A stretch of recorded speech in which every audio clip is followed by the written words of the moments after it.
court is now in session. Please be seated. Good morning, Your Honor. May I proceed? Yes, please. Your Honor, before the court today, we have the matter of Commonwealth versus Lindsay Clancy. Ms. Clancy is present. She is represented by Attorney Kevin Reddington. The Commonwealth is represented by Assistant District Attorney Jennifer Sprague and Assistant District Attorney Shannon Buckingham. All right. Well, good morning, everyone. Good morning, counsel. Good morning, Ms. Clancy. Good morning, Your Honor. All right. Well, I guess as we always seem to start every morning, if I could see everybody over at the sidebar, please.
All set for the jury.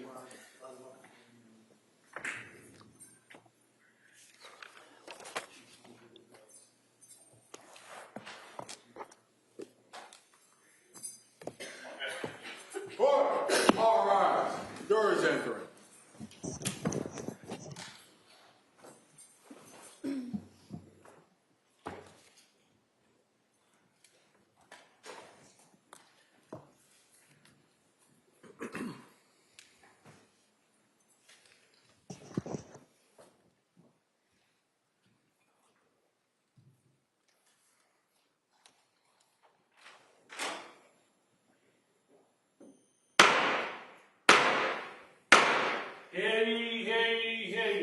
persons having anything to do before the Honorable William Sullivan, Justice of the Superior Court now sitting in Plymouth, within and for the Commonwealth. Draw near, give your attendance, and you shall be heard. God save the Commonwealth of Massachusetts. This court is now in session. Please be seated. Good morning, Your Honor. May I proceed? Yes, please. Before the court today, we have the continuation of the jury trial in the matter of Commonwealth versus Lindsay Clancy. Ms. Clancy is present. She is represented by Attorney Kevin Reddington. The Commonwealth is represented by Assistant District Attorney Jennifer Sprague and Assistant District Attorney Shannon Buckingham. Good morning, everyone. Good morning. All right. It's nice to see everyone. So what I'm going to do is I'm going to ask you the questions again, make sure everybody's able to follow those instructions, then go a little bit in regards to what our schedule is today, and then we'll talk maybe about kind of where we go after today. All right, so first off, let me get to those questions. Has any member of the jury read, seen, heard, or overheard anything from any source about any aspect of this case which would affect your ability to be a fair and impartial juror? All right. Next question, is there any other serious matter or concern bearing on your service as a juror in this case that anybody needs to bring to my attention? Again, thank you so much for following those instructions. Now, what we're going to do today is we're going to return to the witness who was on the stand. Commonwealth is still conducting direct examination. After that, the defense will be given the opportunity to do their cross-examination. And I believe after that, the Commonwealth has one last witness. Okay? And so that's the anticipated lineup that we have today. And going beyond that, I'm not going to speculate too much because I've been wrong just about every time I gave you an estimate of the symbol of the schedule. But just so you understand, it's anticipated that these would be the last two witnesses. All right, and then I'll talk to the lawyers. We'll kind of see where we go from there, and then I will today, before you leave, I'll explain exactly what the next step is going to be. Okay, and so with that, we'll return. If we could have the witness back on the stand and the Commonwealth.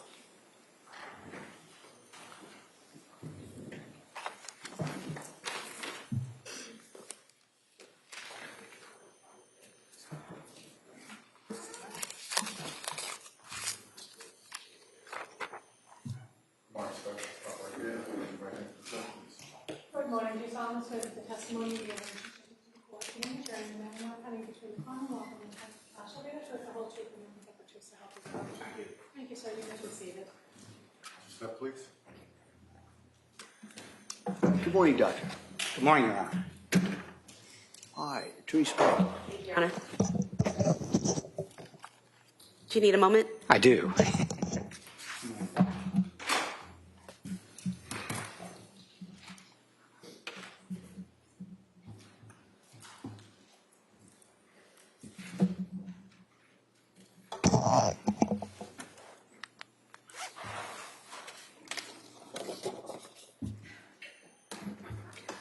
So, Doctor, could you tell us what is peritraumatic, sorry, let me start over. Can you tell us what peritraumatic disassociation is and whether it factored into your evaluation in this case?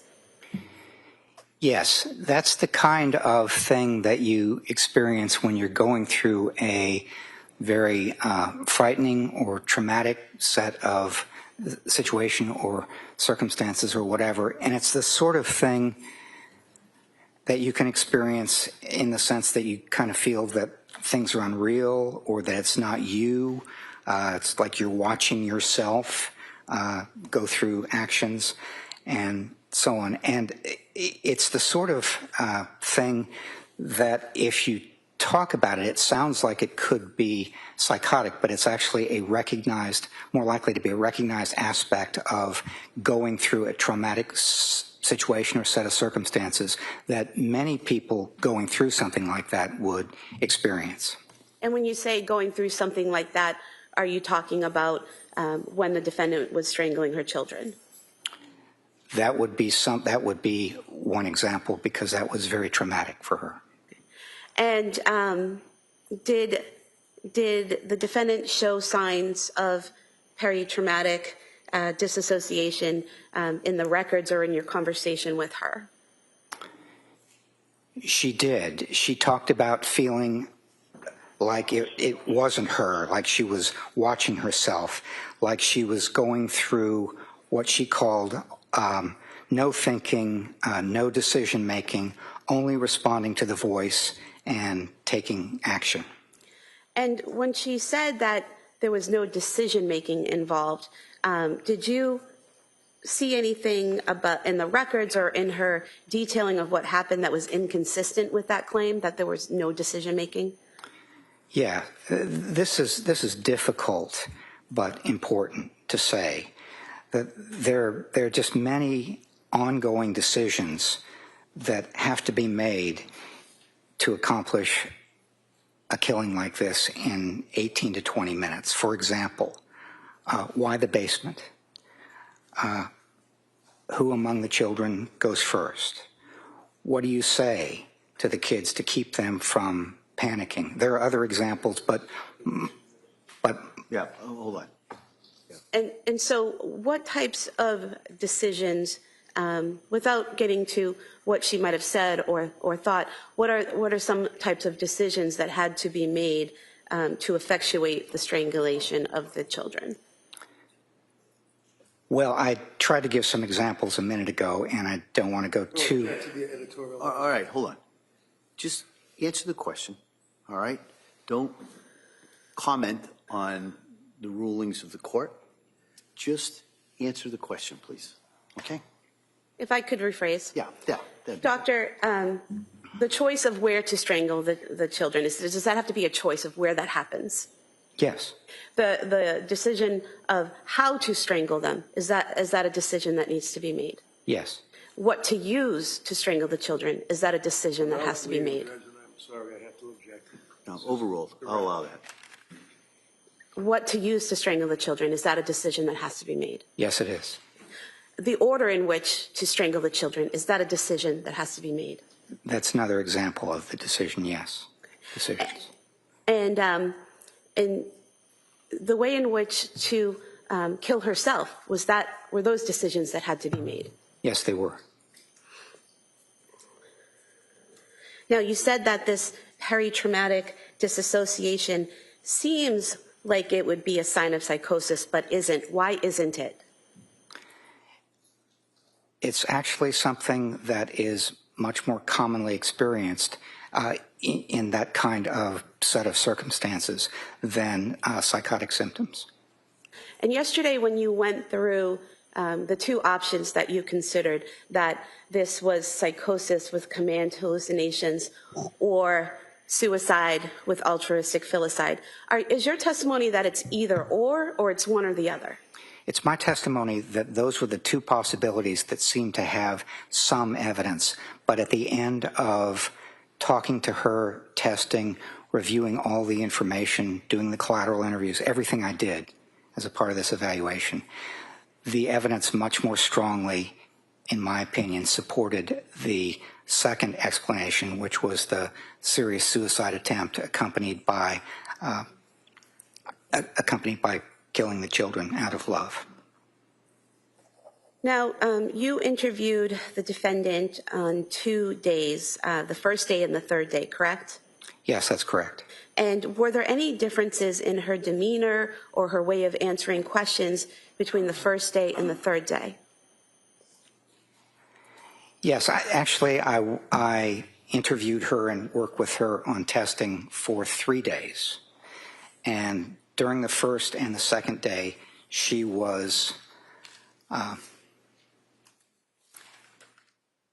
quite attuned to the question. Her recollection was good, even considering that we were more than 3 years away from some of the events in question. She had, I thought, a very good memory for dates and medications and dosages and times and other relevant details. And she continued to be attentive and responsive, good attention concentration, that sort of thing on the second day. On the third day, when we were talking about mental state at the time of the offense and the circumstances of what was going on with the alleged offense, she appeared to me much more cautious and guarded. And can you give us some examples of that? She more frequently said, I don't remember, I don't recall, that sort of thing during the third day than the second or the first. For one example, I asked her about wearing a smartwatch, which she had, carried a phone, carried a smartwatch as well. And one of the things I asked her is what wrist she wore it on. This was on the third day, and she said, I don't remember. And did you also ask her about her statement at Brigham and Women's when she woke up and said she was horrified? I did. Now, that statement was not a statement so much as it was a written. She woke up in having regained consciousness that evening. She was intubated, so she couldn't speak. But they asked her questions, and she wrote down the answer, and they asked her, how are you feeling or what's your mood? And what she said was, what she wrote was horrified. And when you asked her about that on that third day of interviewing, what was her response? She said, I don't remember writing that, and I don't remember why I would have been horrified. And did you also ask her about the statement she made at Brigham and Women's, either verbally or on the writing it down, about how she said that one of the reasons she killed the children was because she thought they would suffer?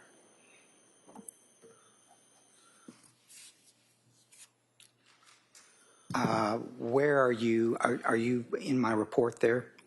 Referring to the records at Brigham and Women's where she Well, told... I don't object, Your Honor, if she's going to leave them with the records. No, she can refer to where she's looking to direct his attention, if you reviewed those. You reviewed the Brigham and Women's records, correct? I did, yes. And the portion where it says that she told a treatment provider that she had to kill the kids to kill herself because the kids would suffer. Do you recall that statement? Yes, I do recall that statement. And when you asked her about it on the third day of interviewing her, did she recall that statement? Yes, that statement in Brigham and Women's to the attending psychiatrist was made in the context of her thinking about what happened. Well, let me see if I can find it here. Yeah, she was asked about what the voice had said on that afternoon, and her response was, it had said, you have to kill yourself so you can kill the kids. It also said, the kids will suffer without you. And when I asked her about that, whether the voice had said that, she said, no, the voice only said, this is your last chance. You have to kill the kids so you can kill yourself. So I'm going to move to strike. That's not responsive. No, overruled. Hold on. So the two differences where at Brigham, she's saying the voice said, you have to kill yourself so you can kill the children, and that the children would suffer without her, versus after that when she says the voice only said, you have to kill the kids so you can kill yourself. Is the fact that she's giving two different statements significant in your evaluation? As I talked about in my testimony yesterday, when there is inconsistency, that's something that alerts me to the possibility of inaccuracy. And two statements that are mutually exclusive or inconsistent suggest to me that there is a problem. One of them, at least, is not accurate.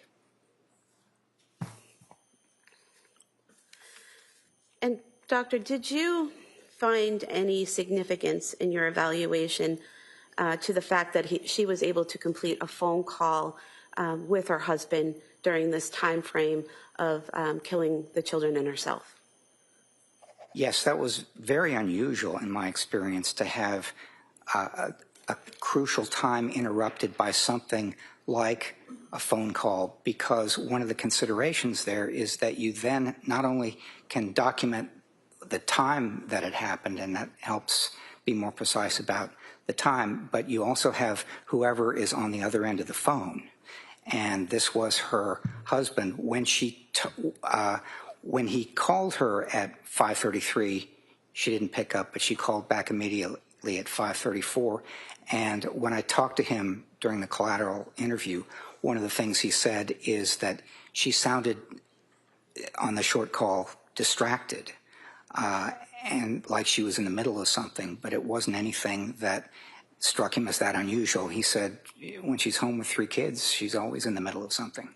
So that was one of the reasons that it was important. And then another reason, as I mentioned a minute ago, is it helps to establish a time frame. We know when her husband left the house, which was 5:15. We know when he came home, which was around 6 o'clock. And this is not quite in the middle of it, but close to that. And so it was unusual and valuable and important in trying to establish those kinds of things. And when reviewing the records and talking to the defendant, did you notice any statements or behaviors that seemed to focus in on herself? Such as, for example, being future-oriented. Well, one of the things I noticed from the records at Brigham and Women's is that several days after she came in, there were comments from staff and in the notes about how she was a little bit more future-oriented and thinking about what it would be like in the future, her life, and that sort of thing. So that's one of the considerations that was in response to kind of thinking about herself and being oriented toward herself. And is there any significance to that state of mind or those thoughts in your evaluation of her? Well, I don't think that she was in any way over this or thinking only about herself. It's something that I noticed when I evaluated her in April, is that she is still grieving. She's still in mourning for those kids. And she used language like, I have lost everything and I don't want to be here. So I would not think of Lindsay Clancy as someone who is really self-centered or oriented only to herself. She is grieving her children. And you mentioned yesterday the emphasis she had on control of thought and control of her life. How did that come into play in your evaluation in terms of what was done here?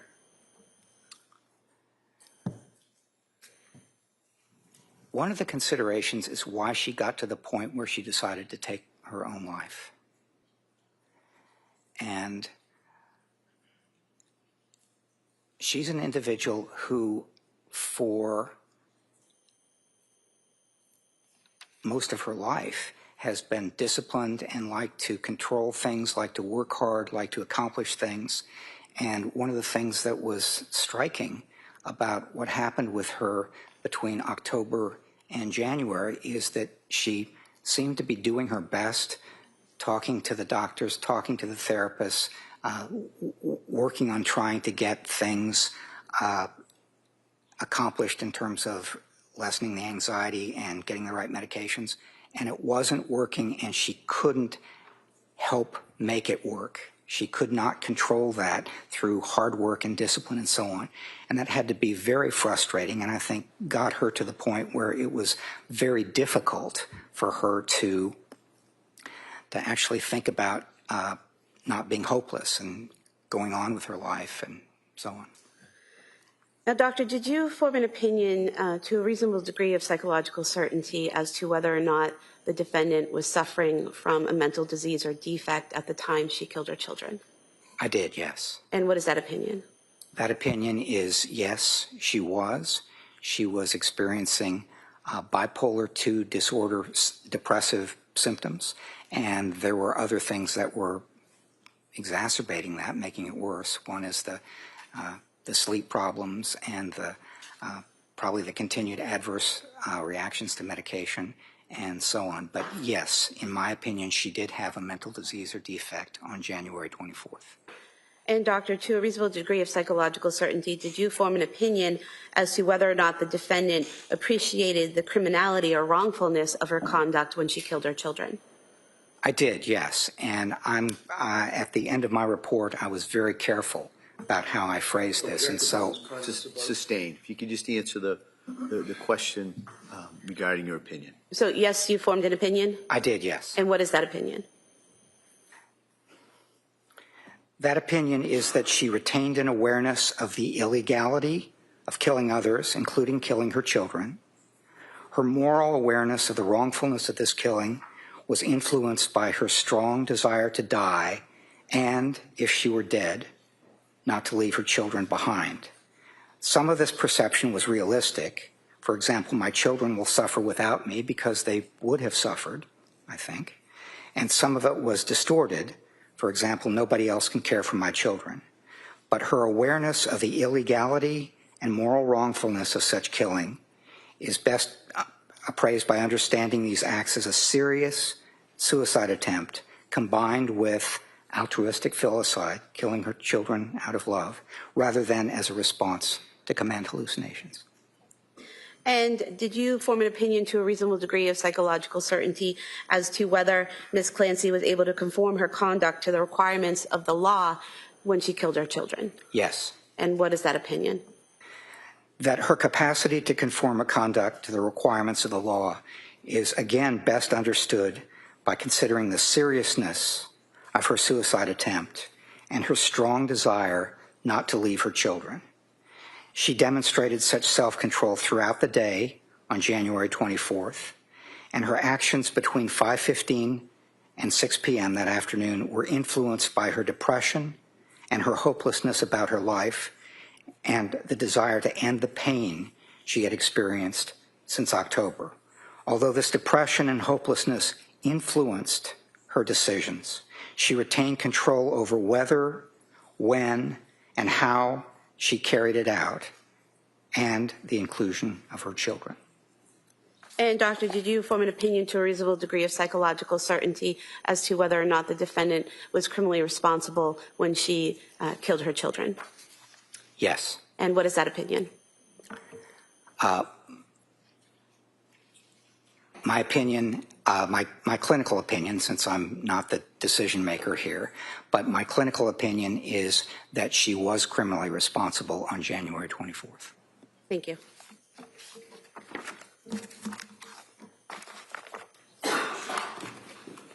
Your Honor, I'd move to submit the PowerPoint for identification. I'm sorry? I'd move to submit the PowerPoint Oh, for identification. for identification. Okay, thank you. That may be done.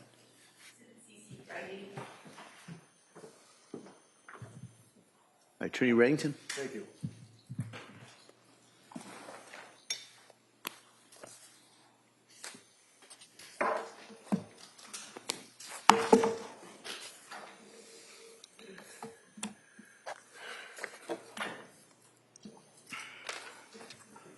Sorry.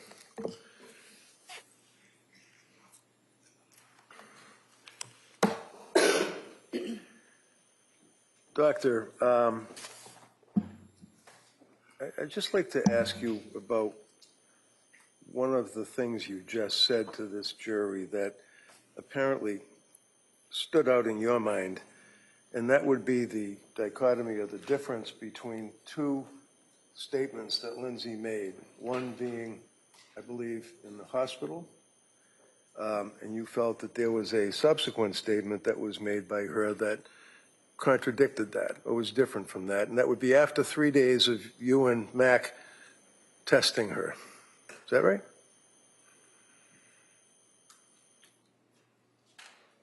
Can you just say, is it right or wrong?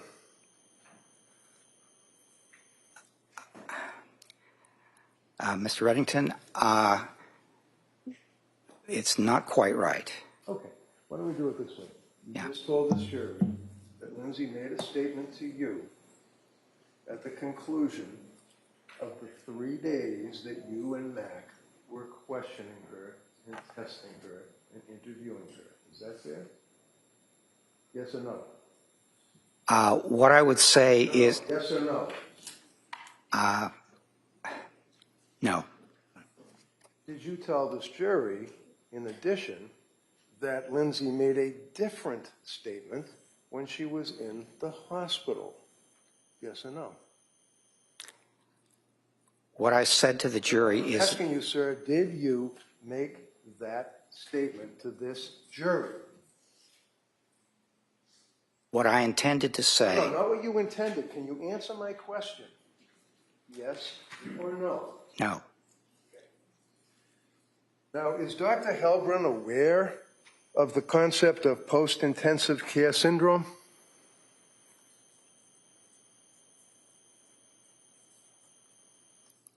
Post-intensive care syndrome. Yeah, PICS. It's called PICS.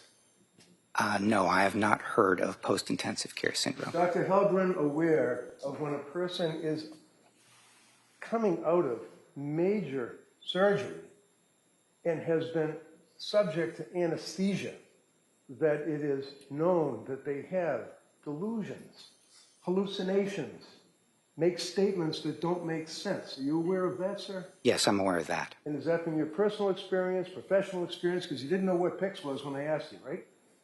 Yes, it's not from my personal experience or my professional experience.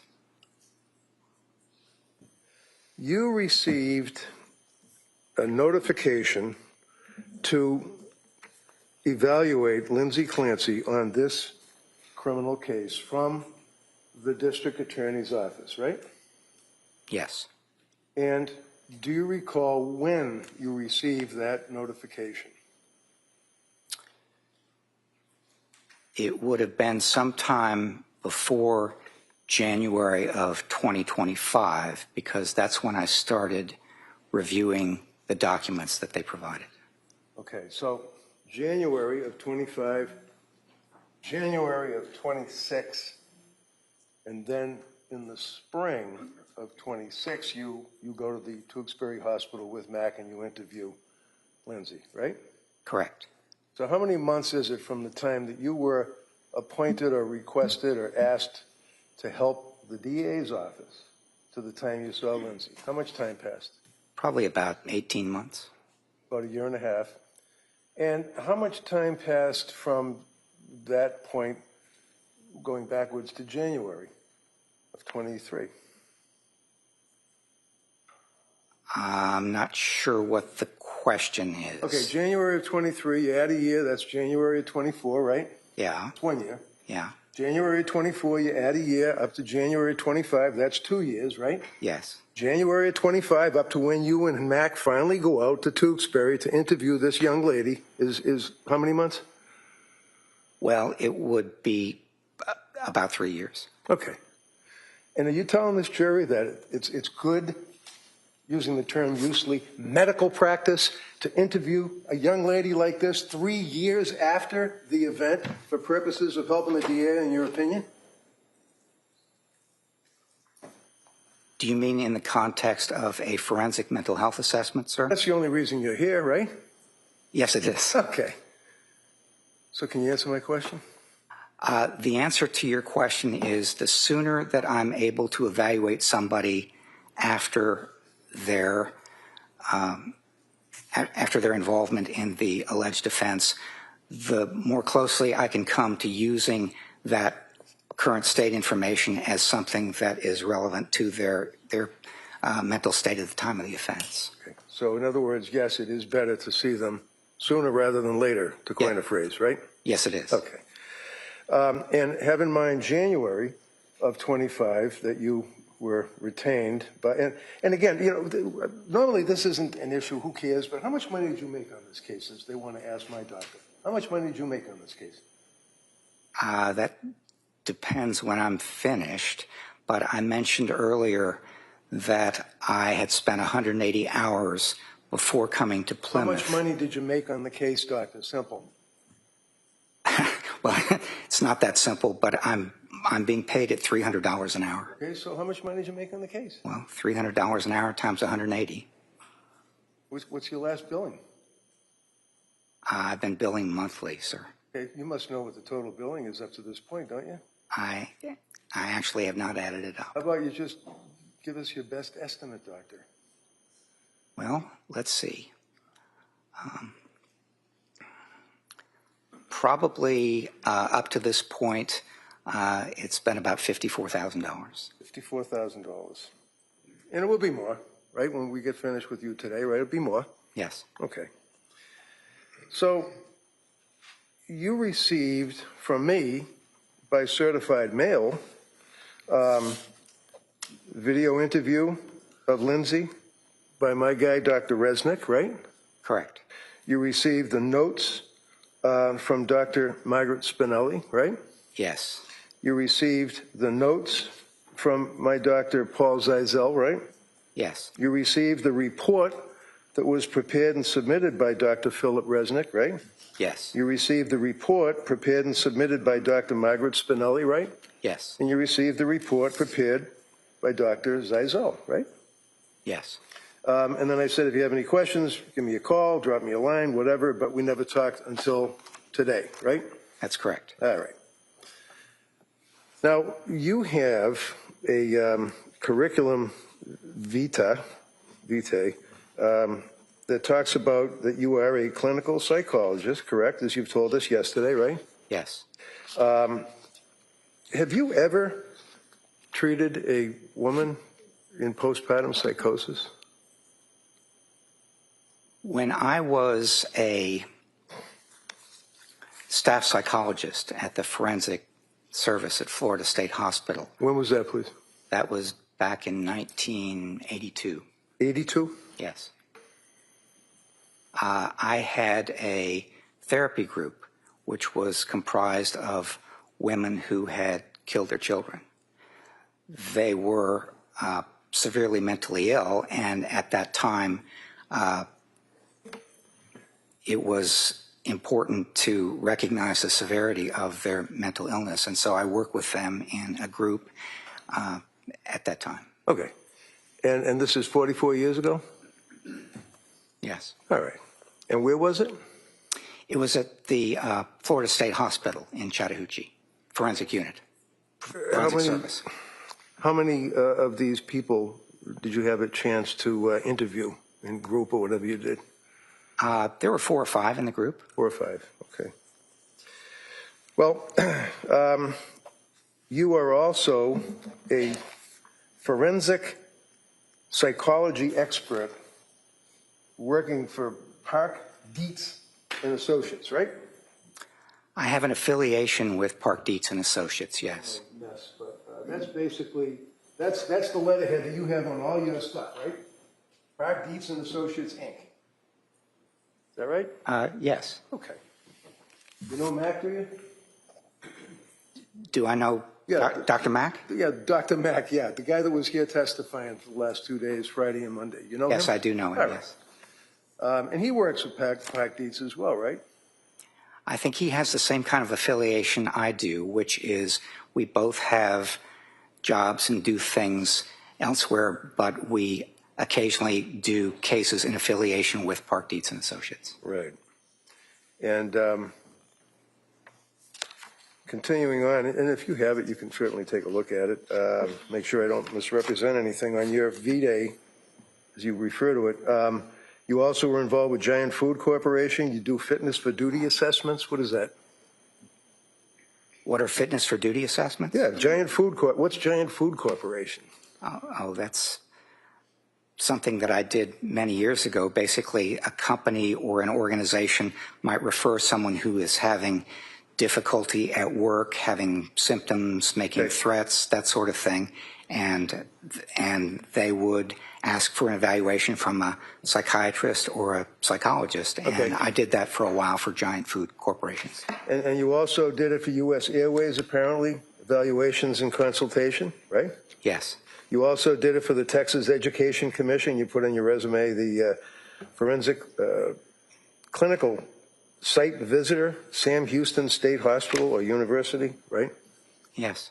You were a grant reviewer for the Office of Victims of Crime for the United States Department of Justice. That's the feds. That's the U.S. Attorney's Office, right? Yes. Okay. You also worked, and you did violence risk assessment consultant as a consultant to the New Jersey Department of Mental Health Services, right? Yes. You also consulted as a research consultant with the community education centers in New Jersey, right? Yes. Research Advisory Board, the Center for the Analysis of, actually the FBI. You work for the FBI? I consulted with the FBI, yes. And in consulting with the FBI, you also consult with the Bureau of Prisons, right? BOP? Yes. When you're consulting for, well, okay, look, site visit of juvenile justice and psychology, you were involved with that, right? Yes. Consultant forensic psychology service for the Walter Reed Medical Center, correct? Yes. When you work on the consulting with the Bureau of Prisons, basically what you're doing is you're evaluating, as you told us a couple of times, people that are wrongfully convicted and they're in jail for decades, and you would evaluate them for the Bureau of Prisons to see if they're okay to release to society, right? That does not sound like a typical question that I would evaluate for the Bureau of Prisons. All right. Well, what would you evaluate for the Bureau of Prisons? That's well, for example... wait, hold on. Just so we know, Bureau of Prisons is federal as opposed to the Department of Correction, which is state, right? Yes, that's okay. right. So go ahead. Tell me what you do for the Bureau of Prisons.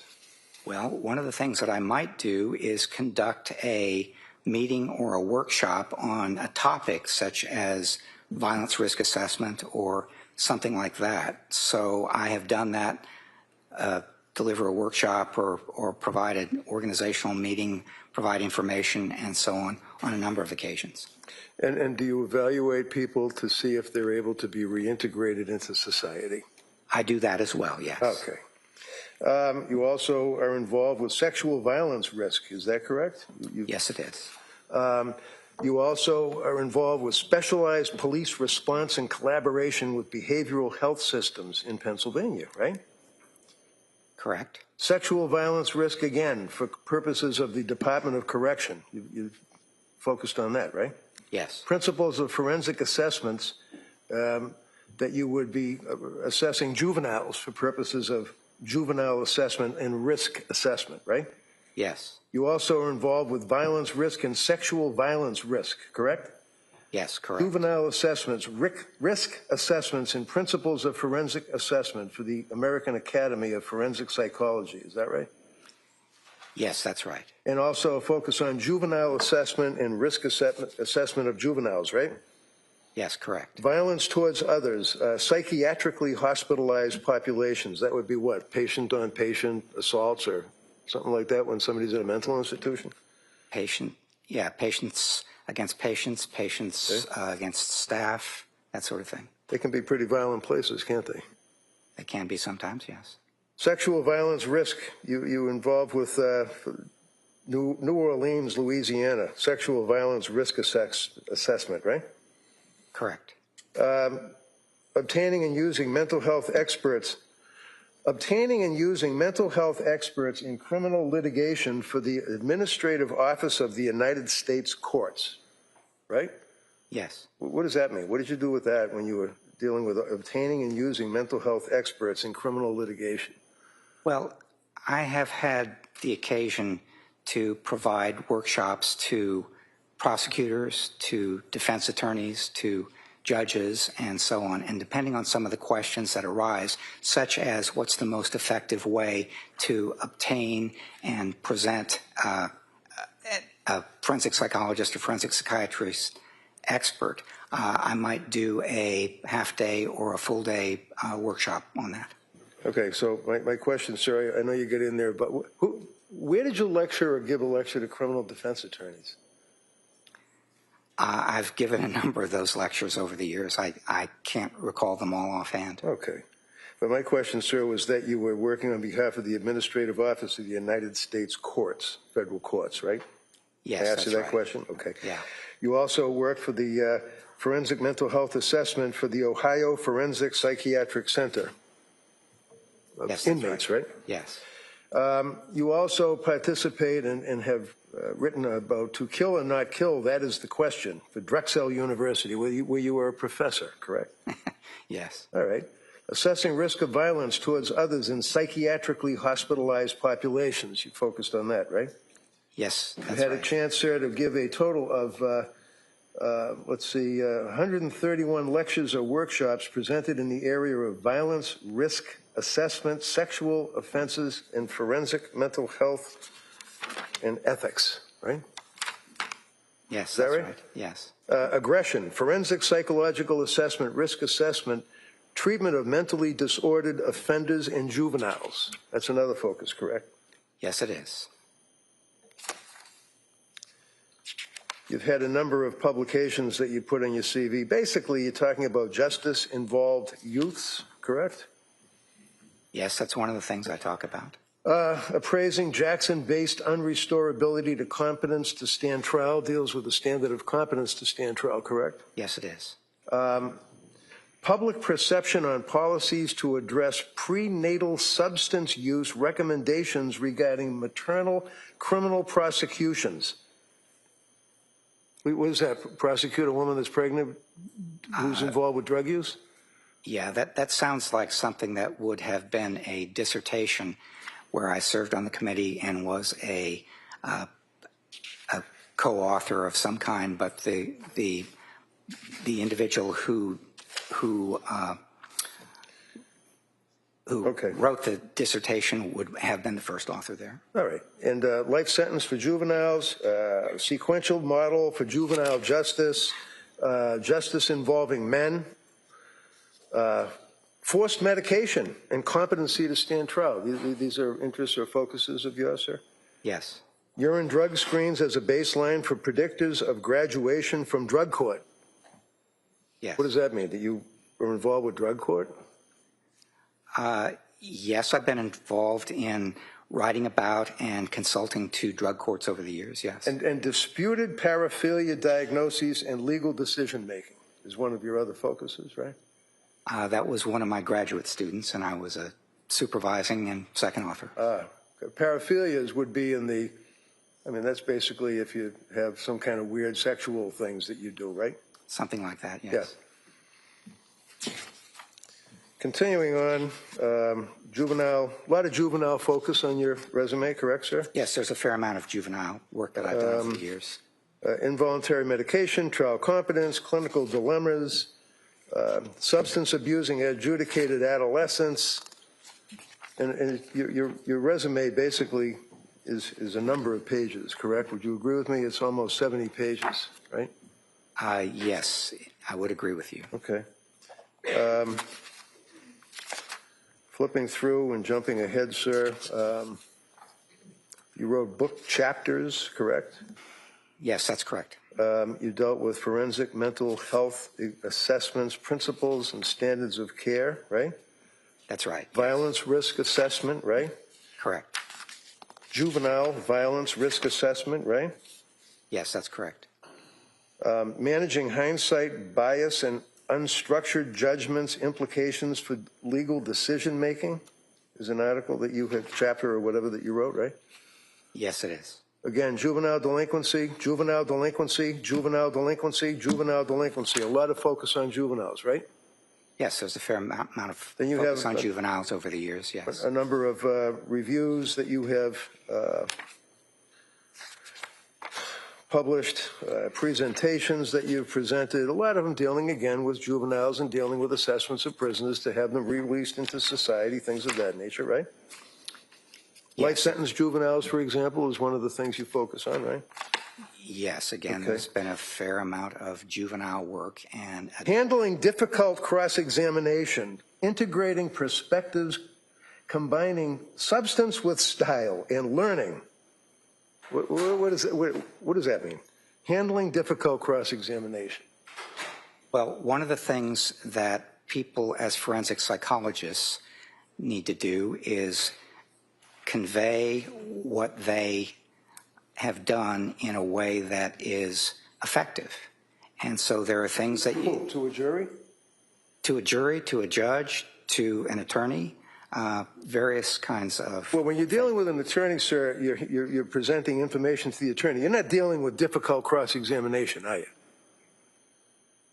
Could you repeat the question, please? Sure. You wrote about handling difficult cross-examination, integrating perspectives, combining substance with style. Yes. And what is, 25 words or less, what is that basically telling people? How to, what, withstand cross-examination? It's how most effectively to convey the results of the evaluation that you have done. And then, again, just hundreds of articles on topics that the jurors can look at because your resume is in evidence.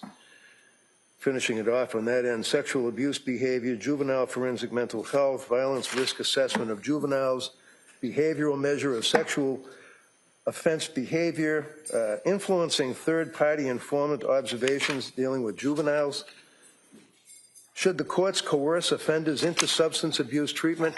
Is there one article, one, that you wrote about a woman who is pregnant, who is undergoing postpartum depression, and God forbid, psychosis?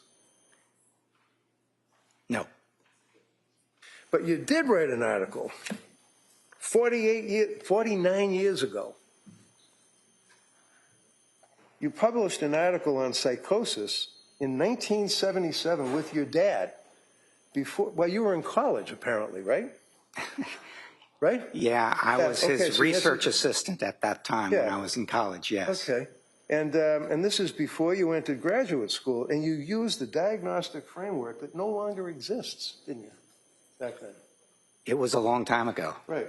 And actually, it was 3 years before the DSM was even written, DSM-1, back in the Stone Age. It was a while ago.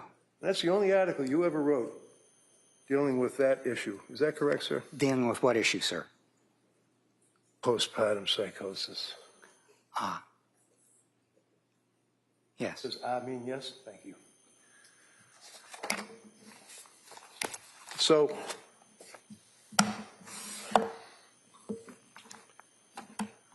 you make arrangements with the district attorney's office to get all this discovery that I sent you, that the DA sent you, police reports that you went through with the jury, and you read it, right?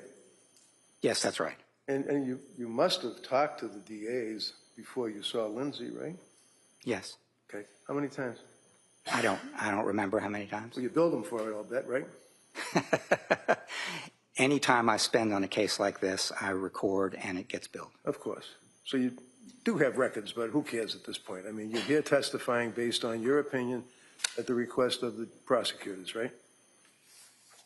I'm here based on, yes, at this point, I've completed the evaluation and don't remember things like how many times I talked to the DAs. That's part of it. But basically, in your conversations with these two prosecutors, sir, did you talk to the state police at all, detectives?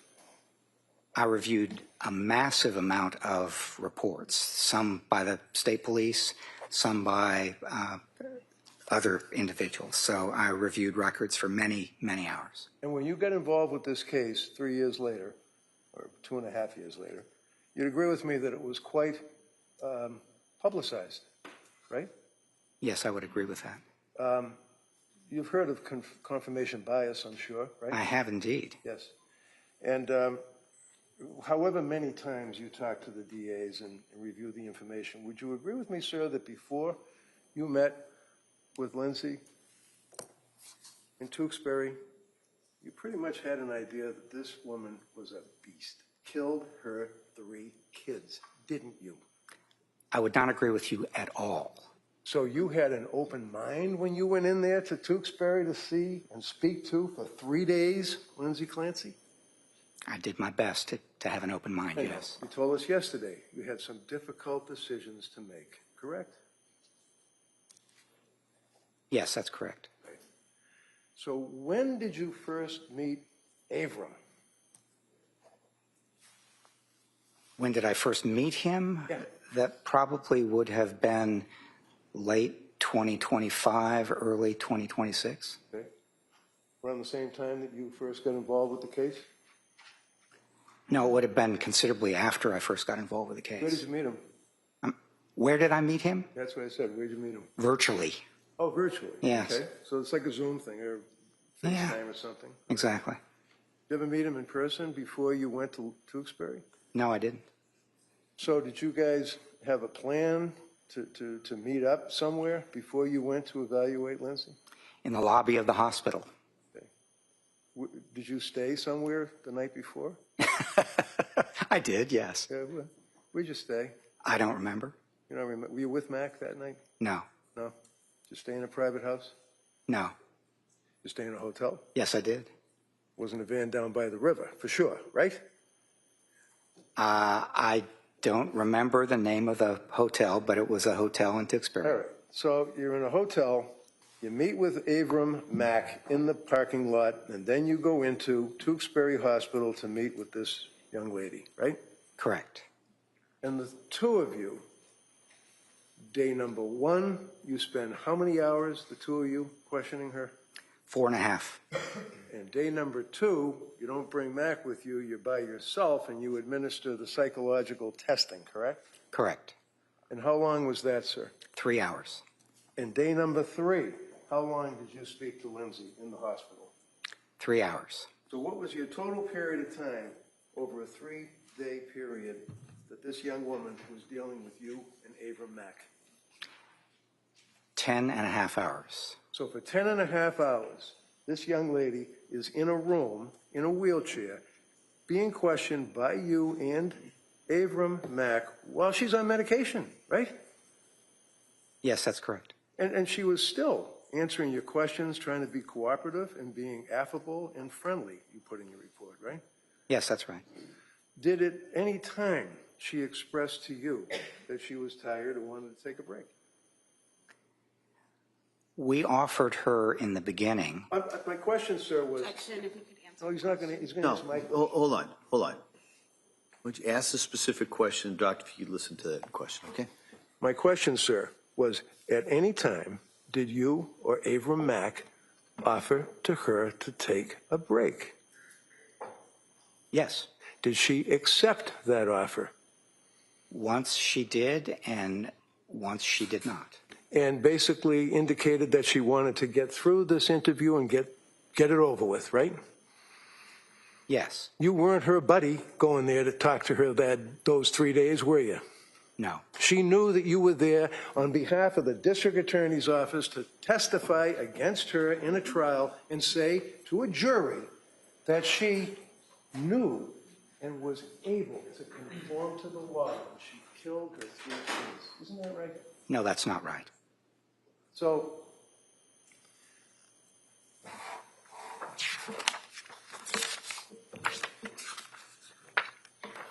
your diagnosis is depressive bipolar 2, right? Bipolar 2 disorder. Right. Okay. And that's a serious mental disease, isn't it? Yes, it is. You would agree with me, sir, that Lindsay is in your opinion, testified she's a very hardworking and highly self-disciplined individual, right? Yes, I would agree with that. You testified to that yesterday, right? Yes, that's right. Right, that's funny? No, it's not funny. It's just that you asked me whether I agree with something that I testified to yesterday. So what does that mean?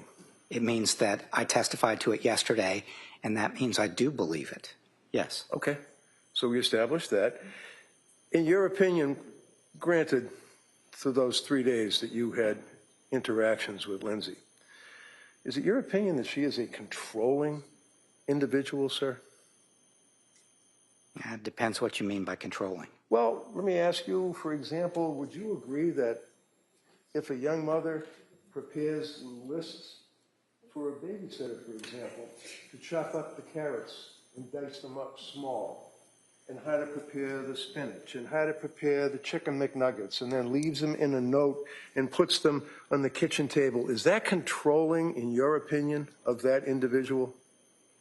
That is something that is working hard and being disciplined and exerting a certain amount of control, yes. That's not something that you would use against her in this opinion you have for this jury, is it?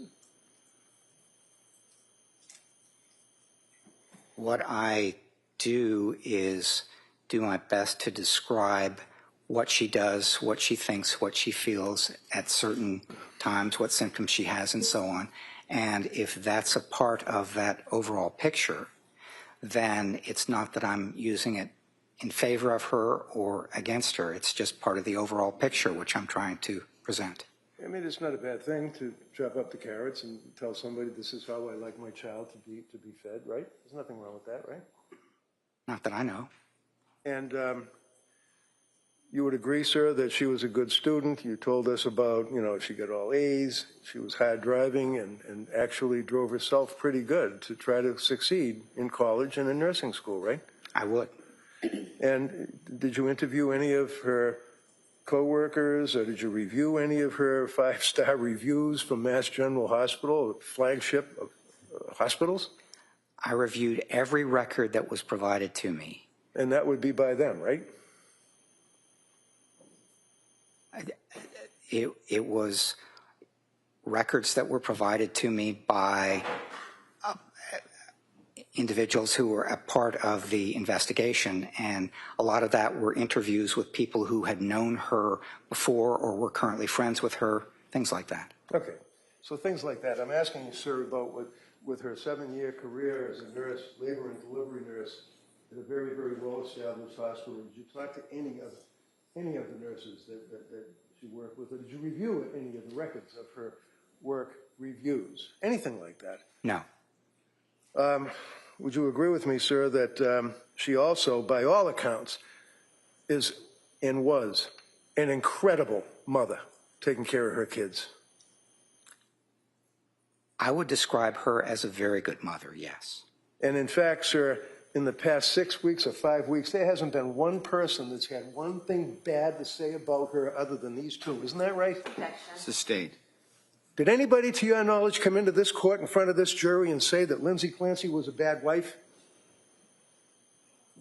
I don't know. How about bad mother? Again, I don't know. So in your readings about her as a mother, you were able to see that she would sing to her daughter when she put her to bed. That's in the reports. You read the reports, right? You might have to ask me that question. You know Rascal Flatts? I'm sorry? Rascal Flatts. You ever heard of them? No. Okay. So if I suggest to you, sir, that Lindsay would sing to her daughter every night, is that important to you in your evaluation? Yes. You didn't know that, though, apparently, right? I knew that she was very good with her kids, paid a lot of attention to them, spent a lot of time with them, and really enjoyed it. Even right up to within hours of their killing, she was making snowmen with them, right? Yes, she was playing with the 2 older children out in the backyard. And then bringing her life experience, which you testified yesterday that she never had any abuse in her life, was raised by loving mother and father, good student, hard worker, great mother, good friend, wonderful wife. She then randomly decides to kill her children by strangling them. That's the facts we're dealing with, yes, sir, right? No, not right. So, one of the things you testified to yesterday is that, and you went like this and said that this is difficult, but then you were able to power through and tell the jury that Lindsay didn't like to leave her kids alone. She got anxious about that. Remember telling that to the jury? I do. And this is one of the things that you kind of hang your hat on that you felt was important in your evaluation, right? It was important. It was an important part of my evaluation that she did not like to leave her kids, and it made her anxious. Yes. That's not a bad thing, is it? For a mother not to want to leave her children and be anxious when they're out of her home, right?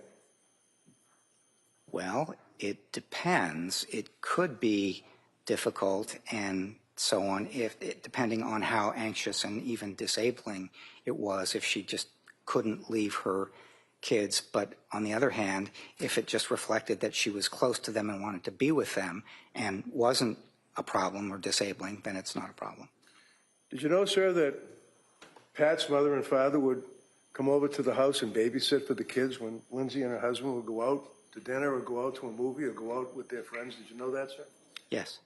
Did you know that the children were actually in learning Sprouts school? Did you know that? Yes. They had to leave the house to go to school, didn't they? Yes. She wasn't anxious when they would go to school, was she? It made her a little anxious to drop her kids off. She didn't like to be separated from them. Well, that's because the kids many times, not on occasion, would cry, like little kids do when you drop them off somewhere, right? I don't know if she was anxious only when they cried. You know that in addition to the date nights, in addition to socializing with friends, in addition to the children leaving to go to the Little Sprouts school, you knew that there were a number of occasions that Lindsay alone or Lindsay with her husband would leave the kids and go out and do any number of things. Shopping, socializing, go to Boston, things like that. Did you ask third-party contacts about that? I asked Patrick about that, and one of the things he said is that it was difficult for her to leave the kids, and he used as an example date night for their 5th anniversary. It was hard for her to leave. Was that in 22? Was date night for their 5th anniversary in 22? Just mention it to the jury. Was that in 2022, their 5th anniversary? Your anniversary is in December, right? I don't know what year it was in, Well, Mr. Reddington. What was the problem? What did he say, third-party collateral? What did he tell you? What he said in response to that question is that on date night for their 5th anniversary, she was anxious about leaving the kids. Right. Did they ultimately go out that night? They did. You know where they went? I don't. Did she have fun? Did she appear to be enjoying herself away from the kids? That was not part of the question I asked him. I mean, there's nothing wrong with a woman being concerned about her babies when she's not at home, right? There's nothing wrong with that. I wasn't presenting it as something that is wrong. I'll back off. I'm sorry. I thought you did. I thought yesterday you were telling this jury that because Lindsay didn't like to leave her kids at home, that was a factor that Dr. Heilbrun considered in his opinion. But that's fine. You agree that there's nothing wrong with a woman being concerned about her children, leaving them out of the house, right? No, I don't believe I said that. Okay. One of the things that No, never mind one of the things. They can ask you on. Okay. The answer is you did not say that. Judge, I'm getting a little confused here between. Well, listen, no. We'll see if my question is not that confusing. Okay. Did you testify? You're done saying that you did not say what Mr. Reddington said. Yes, I'm done saying that. All right. That's good. Next question. One of the other issues is that also factored into when Tufts prescribed her the SSRI, she didn't want to take it because she was afraid of the breast milk being contaminated by this drug, right? Yes. And then ultimately when she stopped breastfeeding, at that point she was able to take the SSRI, correct? Yes, that's correct. And then Tufts increased it to 50, right? I don't recall offhand what the. Okay. Well, you agree that Tufts increased the SSRI, right? I do. You agree that before the end of September of 2022, this young woman was living her life with her husband and her kids. Summer of 22, happy, had a great time. Do you agree with that, sir? I do. And when she saw Tufts from September end up until the killing of these children and the state of her condition that you told the jury was confusing. Remember using that word yesterday? It was confusing with these number of diagnoses that she dealt with? Yes, I did use that word. And the confusing with the number of drugs that was one drug on top of another drug and stop this drug, start that drug.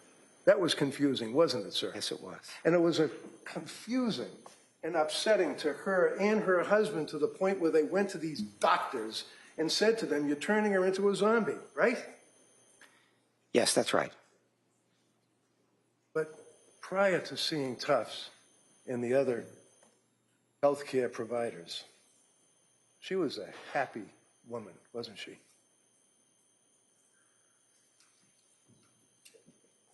She was in many respects happy, pleased with her life.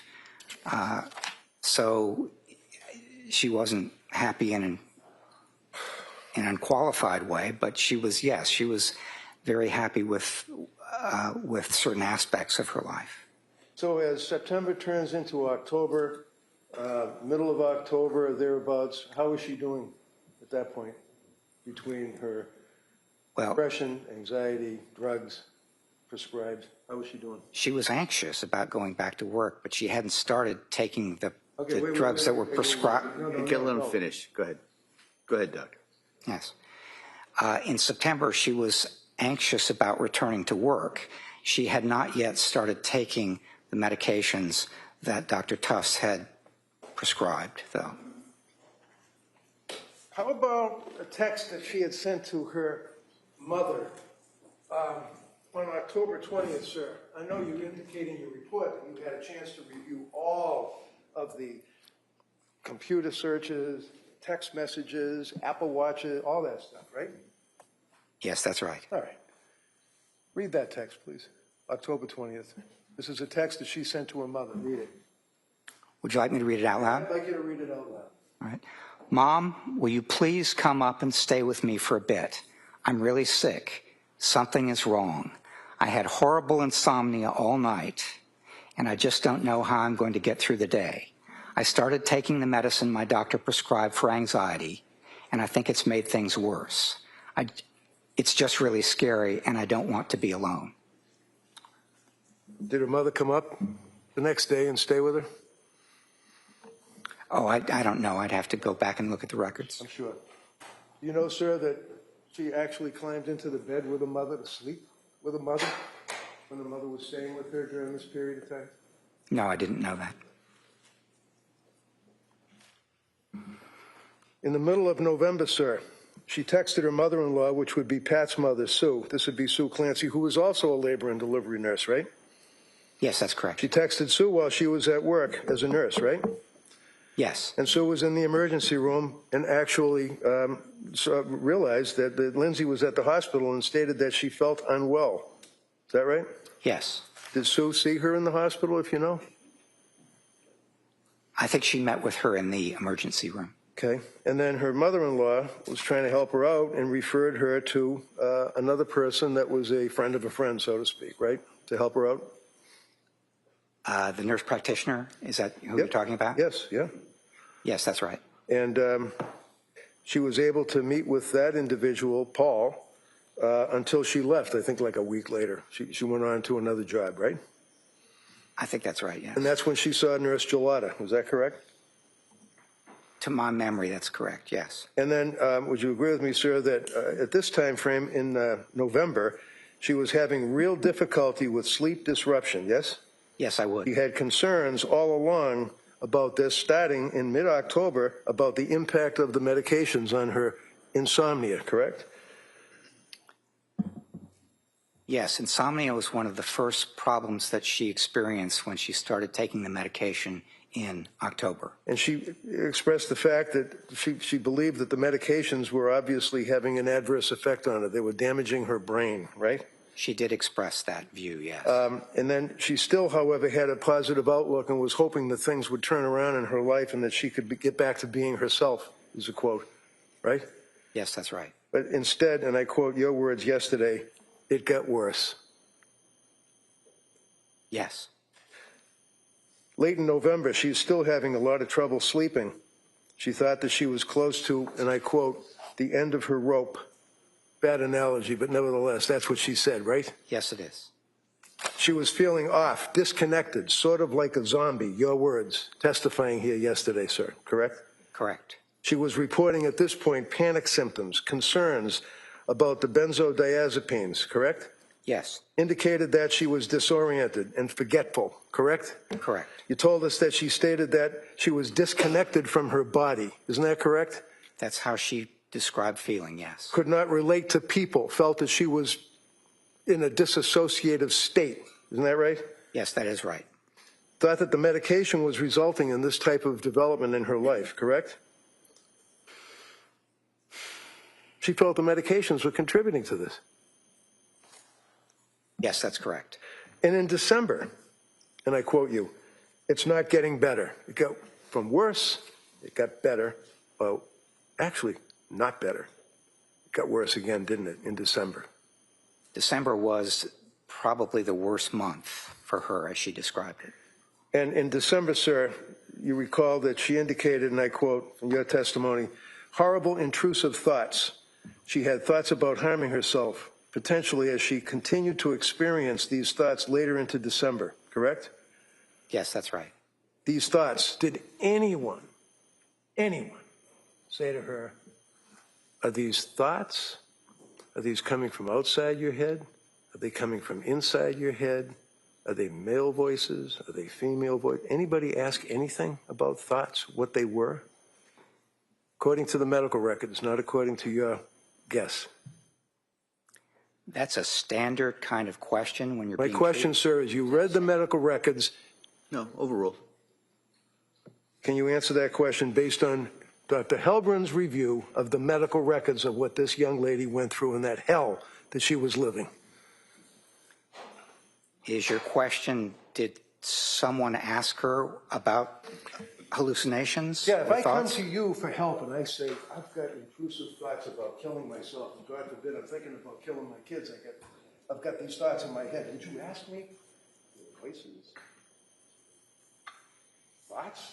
What are they? Does anybody ask that question?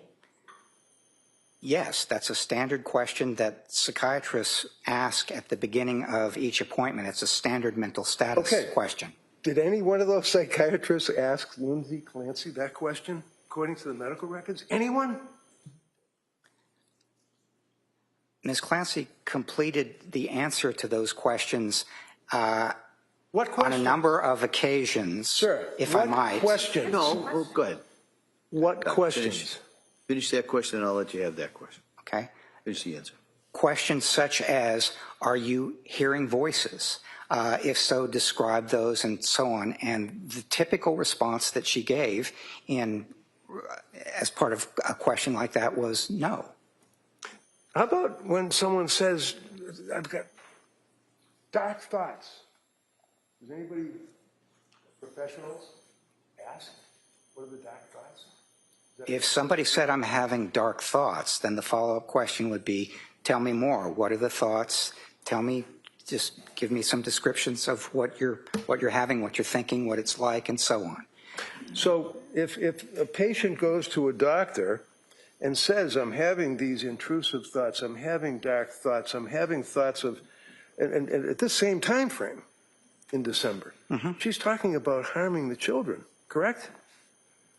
She said that those thoughts had come to her at times. At times. Yes. And she mentioned that to her husband, didn't she?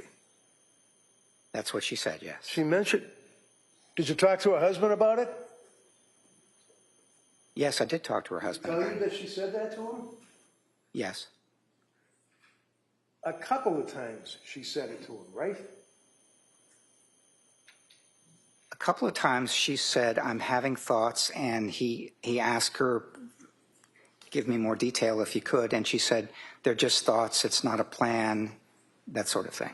You got this girl living in her house with her kids, saying she's having dark thoughts, saying she's thinking of harming the children, and Patrick's response, according to your testimony, is just basically just power through it, you'll be okay? Objection. No, overruled. Huh? No, that was not his response as he described it. He asked more questions because one of the things that she had been dealing with for some time are thoughts about hurting herself and possibly the kids. And so what he did was try to get more information about the details. He asked questions that a mental health professional would also ask, which is how often, what are they like, do you have a plan, things like that. And she pretty consistently said, no, I don't have a plan, and this is how often it happens, but they're just thoughts. So let's talk about that, because that's apparently the standard reaction if a patient comes to a doctor and says, I'm having dark thoughts, intrusive thoughts, I'm thinking of hurting myself, I'm thinking of hurting the kids. You say, do you have a plan? That's the question you ask, right? That's one of the questions that you ask, If yes. the person says, nah, I don't have a plan, I'm just having these thoughts, then you just basically move on, give them more drugs. What do you do? No, you don't move on. You're aware that the person has reported having those thoughts, and you've appraised the risk, and the risk has to do with things like how imminent is it, how serious is it, are there means, is there a plan, what sort of detail is involved, and so on. And so basically what you do at that point is you take it seriously, but you also try to describe how seriously to take it. Okay. Would you agree, sir, that she was complaining through December about these unwelcome and internal thoughts? Is that correct? Yes. It's important for your evaluation because when you ask the question, when you're experiencing these thoughts, were they your own thoughts or were they auditory hallucinations? And she indicated to you they're my own thoughts. That's what your testimony was, right, yesterday? That's correct. But she made clear that these were unwelcome and that they were intrusive. Is that correct? Yes, she did. So she's answering your questions honestly. She certainly isn't trying to fake that she's hearing all sorts of voices yelling at her and things like that. She's answering honestly, correct? Yes. Very cooperative, correct? Yes, correct. You then would indicate, sir, that in your evaluation as you went on, that she described an experience on December 15th. And she described December 15th as being literally one of the worst days in her life, right? Yes. And that's, why was it one of the worst days of her life?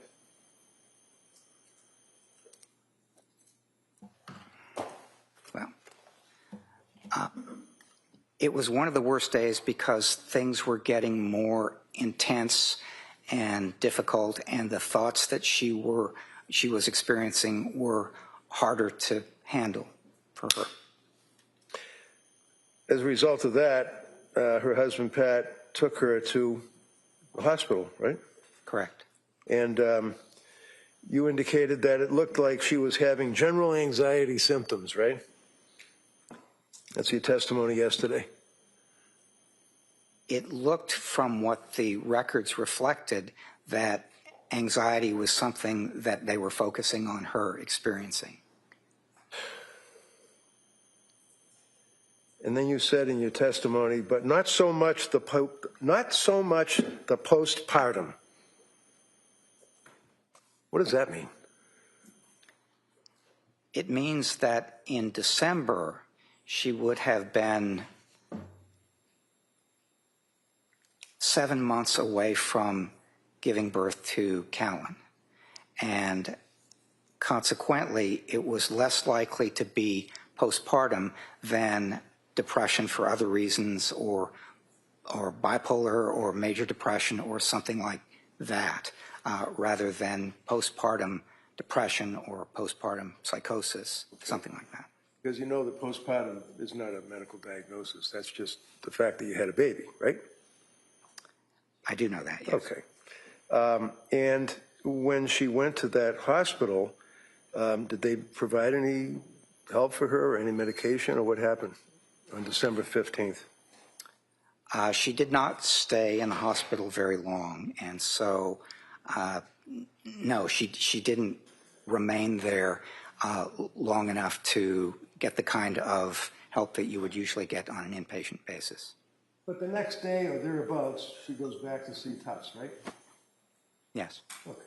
So she immediately tries to reach out for help to anybody that would listen to her, right?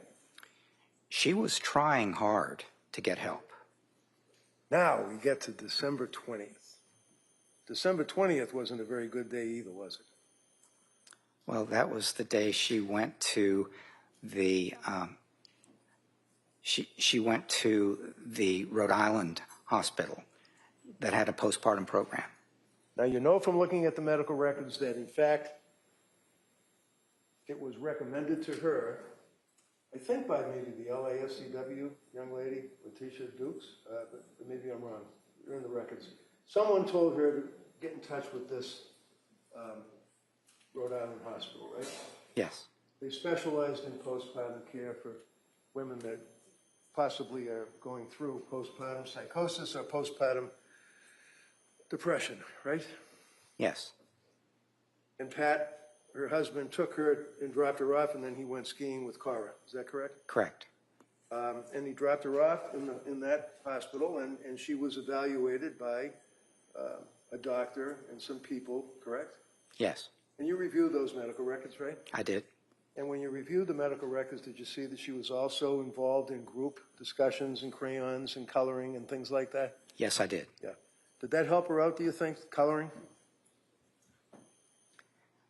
There's a number of things that they try to do. I think coloring as such would not be helpful, but there's art therapy and there's various other kinds of things that people are involved in. All right, so various other things that people are involved in. So I assume the people you're referring to would be the employees of the hospital. Or the patients who are attending the postpartum program. Okay. So what exactly was the program? What did they do? That one day that she was there for 8 hours. What did they do? She wasn't accepted as part of that program. I didn't ask you about that. I asked you, what did they do? Well, they evaluated her, as my understanding from reviewing the records. And then what happened, sir, when they evaluated her? They evaluated her and they indicated that she was not appropriate for their program. And you testified yesterday that, and I quote, they said she did not necessarily fit into their postpartum program. They did offer her 3 other programs. Remember that, sir? Yes. Okay. And then you indicated that patient was offered several options, including inpatient treatment for medication management, right? Yes. A partial hospitalization program focused on general mental health, Yes. right? Yes. Where was that program? I don't know. Or continued outpatient management, right? Yes. What is that, like going to see Tufts?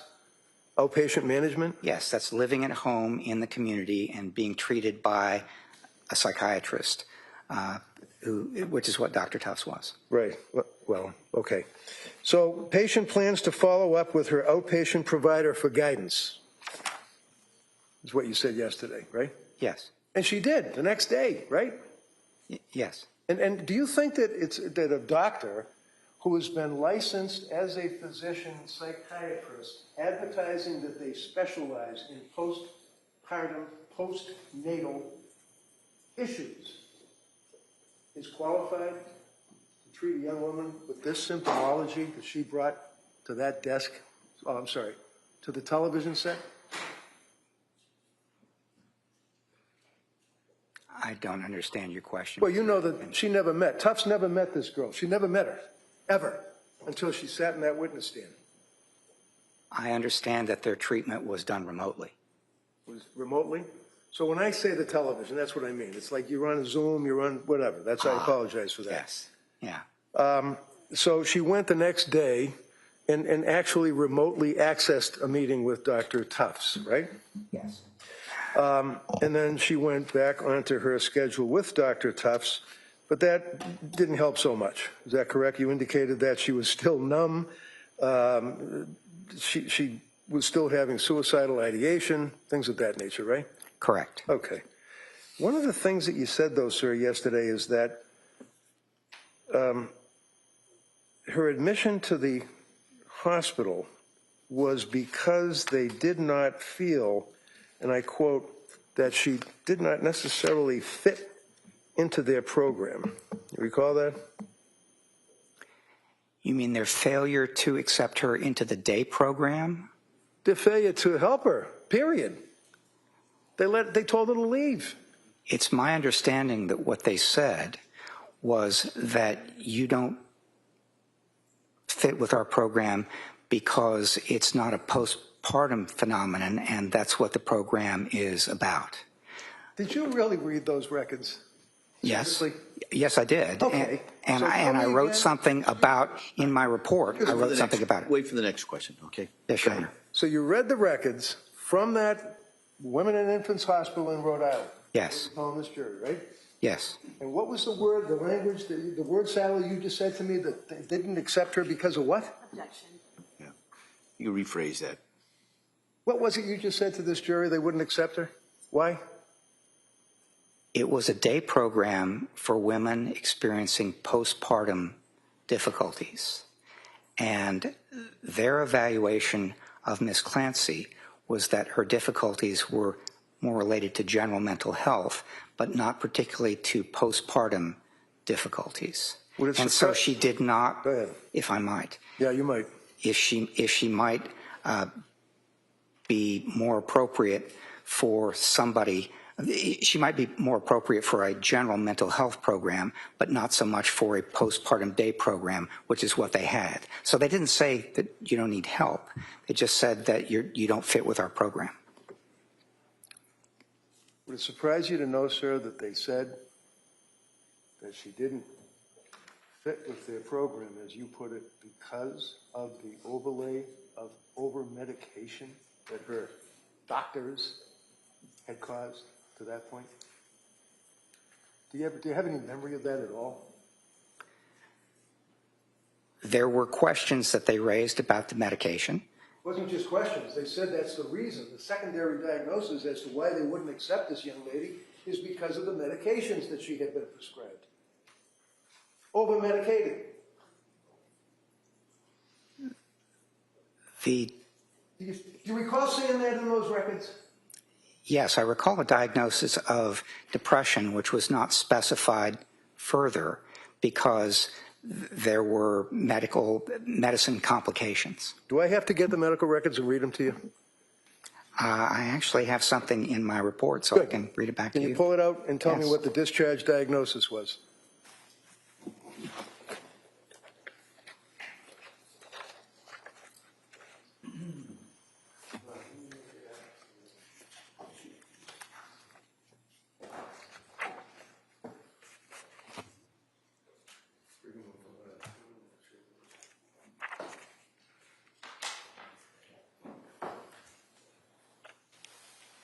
Exhibit 220.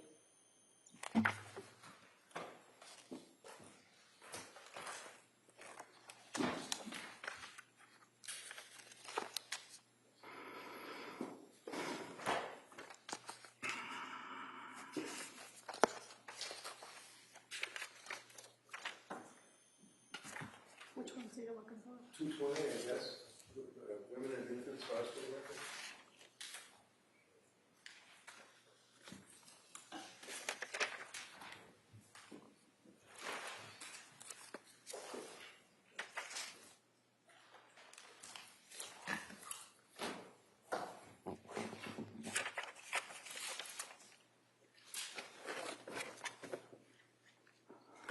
I'm on page 18 of my report, and Discharge diagnosis? the records indicate a diagnosis of generalized anxiety disorder and depressive disorder without further specification, and I quote, due to adverse drug effects. Anything else? Yes, they indicate that her chief complaint was feeling numb and crazy depressed, identified passive, suicidal ideation, notes that I'm sure you can read all the diagnoses. My question, sir, is simple. It's on the discharge diagnosis. That's all. yes, the discharge diagnosis was anxiety and depression. And secondary to what? They didn't specify more about the Why don't you just depression read it? because it was due to adverse drug effects. Okay. And in your review of the record, sir, did you then see that the doctor at the Women and Infants at least was concerned enough about the overprescriptions that she reached out to Dr. Gelada to speak to her? Dr. Gelada? Sorry, nurse practitioner Gelada. Yes. Yeah, okay. It's like Captain Major, that type of thing. But Gelada, you know who she is, right? I do, yes. Okay. Did they reach out to nurse practitioner Gelada? I did not see that in the records. Can we break here, Judge, because I got to get the records. All right, it's 11 o'clock. So why don't we take the morning recess at this time, and we'll come back shortly. Okay? All rise, please. Good. I close the roll, folks. Okay.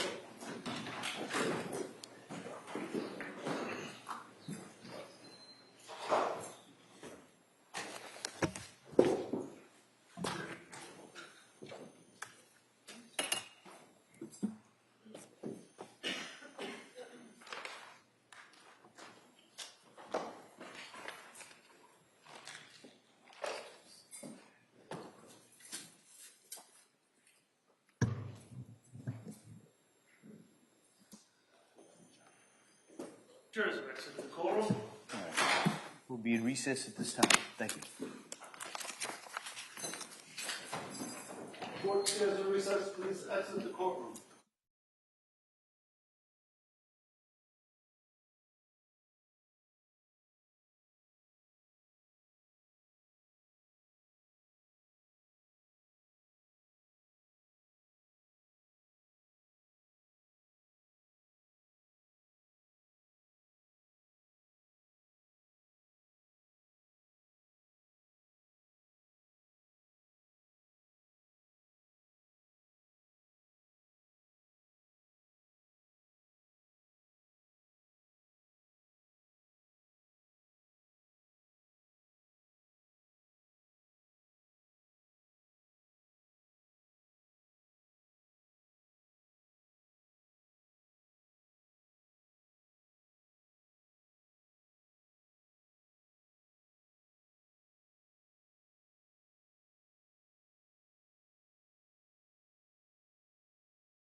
Court is back in session. Please be seated.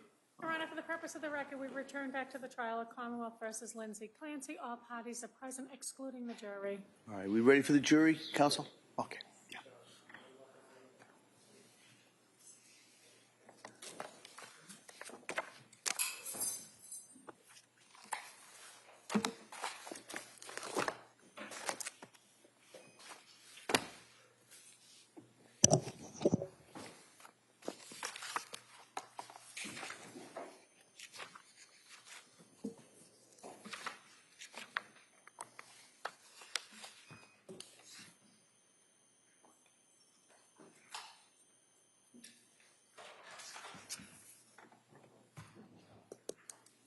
Court, all rise. Jurors enter.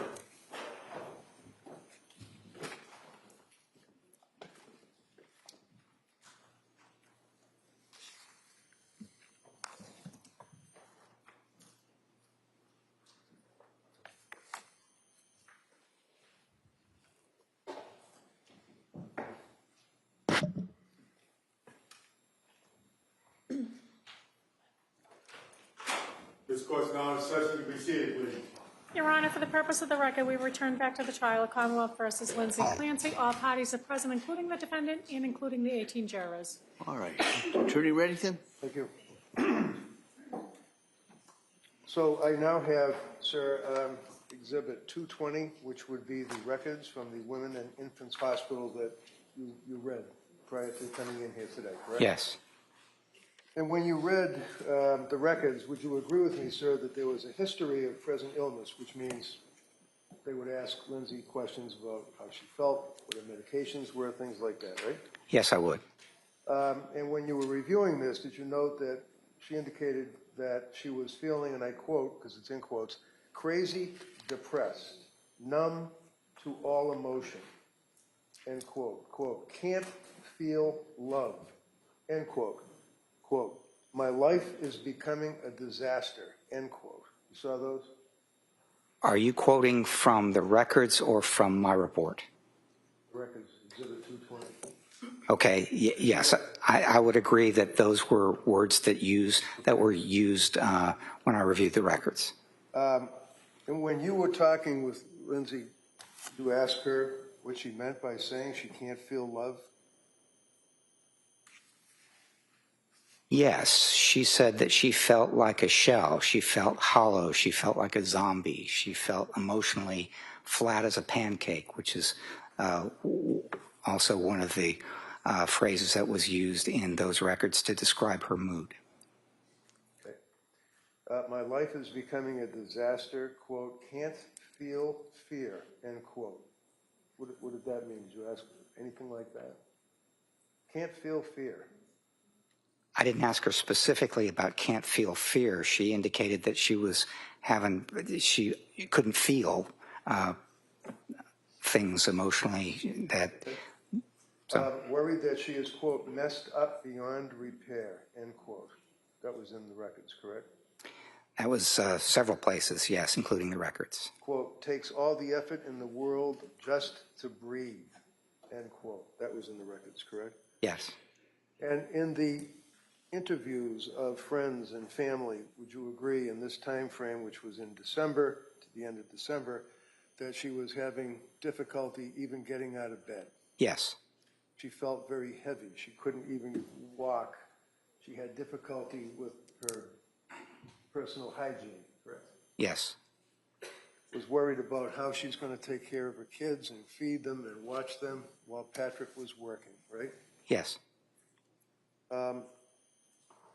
And one of her goals, and I quote, was to come off meds and be able to sleep, end quote.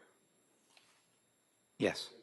Now, insomnia, you'd agree with me, is very serious. Oh, I would absolutely agree with you, yes. And that can lead to any number of things, right? Yes. It can even lead to psychosis, right? Yes. Okay.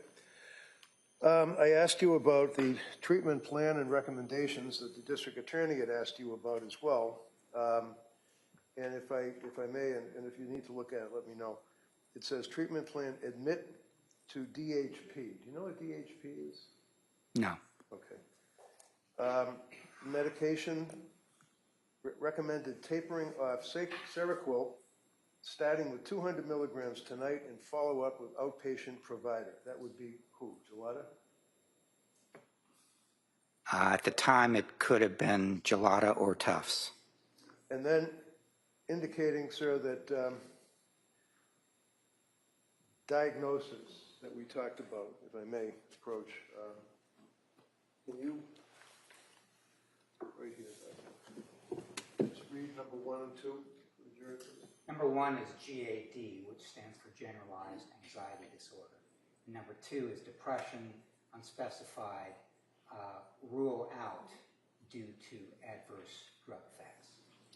So when you rule out, you have a concern about adverse drug effects, one of the things that I imagine one would do is to reach out to the person that's prescribing the drugs, right? It's possible. There could be other strategies as well. You could change the medication. You could discontinue it. There could be a number of things. And when you read the record, sir, again, page 9 on the treatment plan, did you make note of the fact, and I quote, "Of note, we attempted to reach current outpatient provider Rebecca Gelada, NP, but did not receive a call back." You see that? I may have seen that. I didn't note it in what I wrote here. In any event, patient plans to reach out to previous provider, who would be Jennifer Tufts, and she did that, right? Yes. Okay.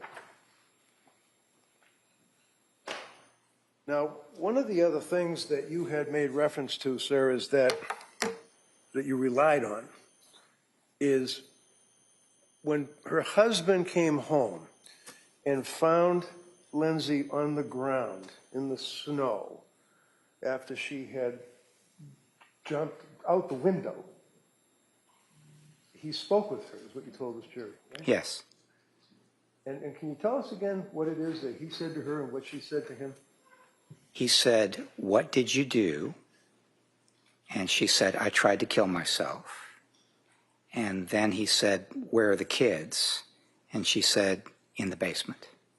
Now, what is your source of that information, sir? It was in the records, and I also did a collateral interview with Patrick Clancy. Did you listen to the 911 tape? No, I did not. If I tell you, would you be surprised, sir, that she had significant damage, not only to her back, her spine, and was hemorrhaging, but also to her throat?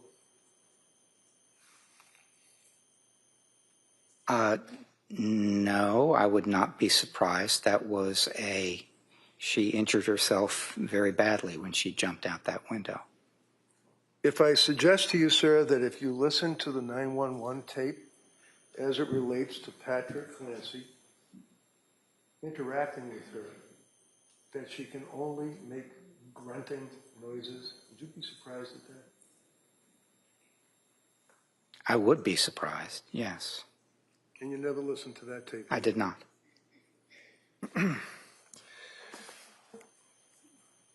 Went into McLean Hospital, and that would be the locked wards of McLean Hospital. She was there for 5 days, correct? That's correct. And then she was released at her request to attend Cora's birthday, right? Yes. When she was released, would you agree, sir, that, well, while she was there, she continued to describe her mood as numb, denying things like that she's not having hallucinations and suicidal thoughts or homicidal thinking at the time, and that would be prior to her discharge. Is that right? There was a lot in that question, so if you could break it down for me, I'd appreciate it. No, I'm just going to ask, sir, if would you agree with me that she indicated what her mood was prior to discharge, right?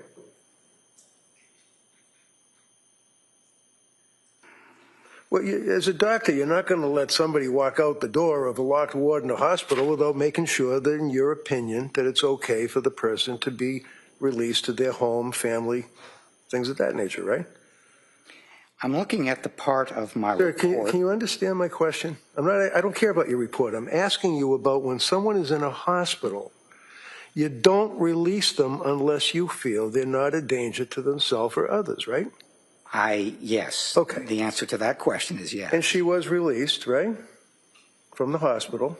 Yes. And she then was allowed to go home and go to her daughter Cora's birthday, right?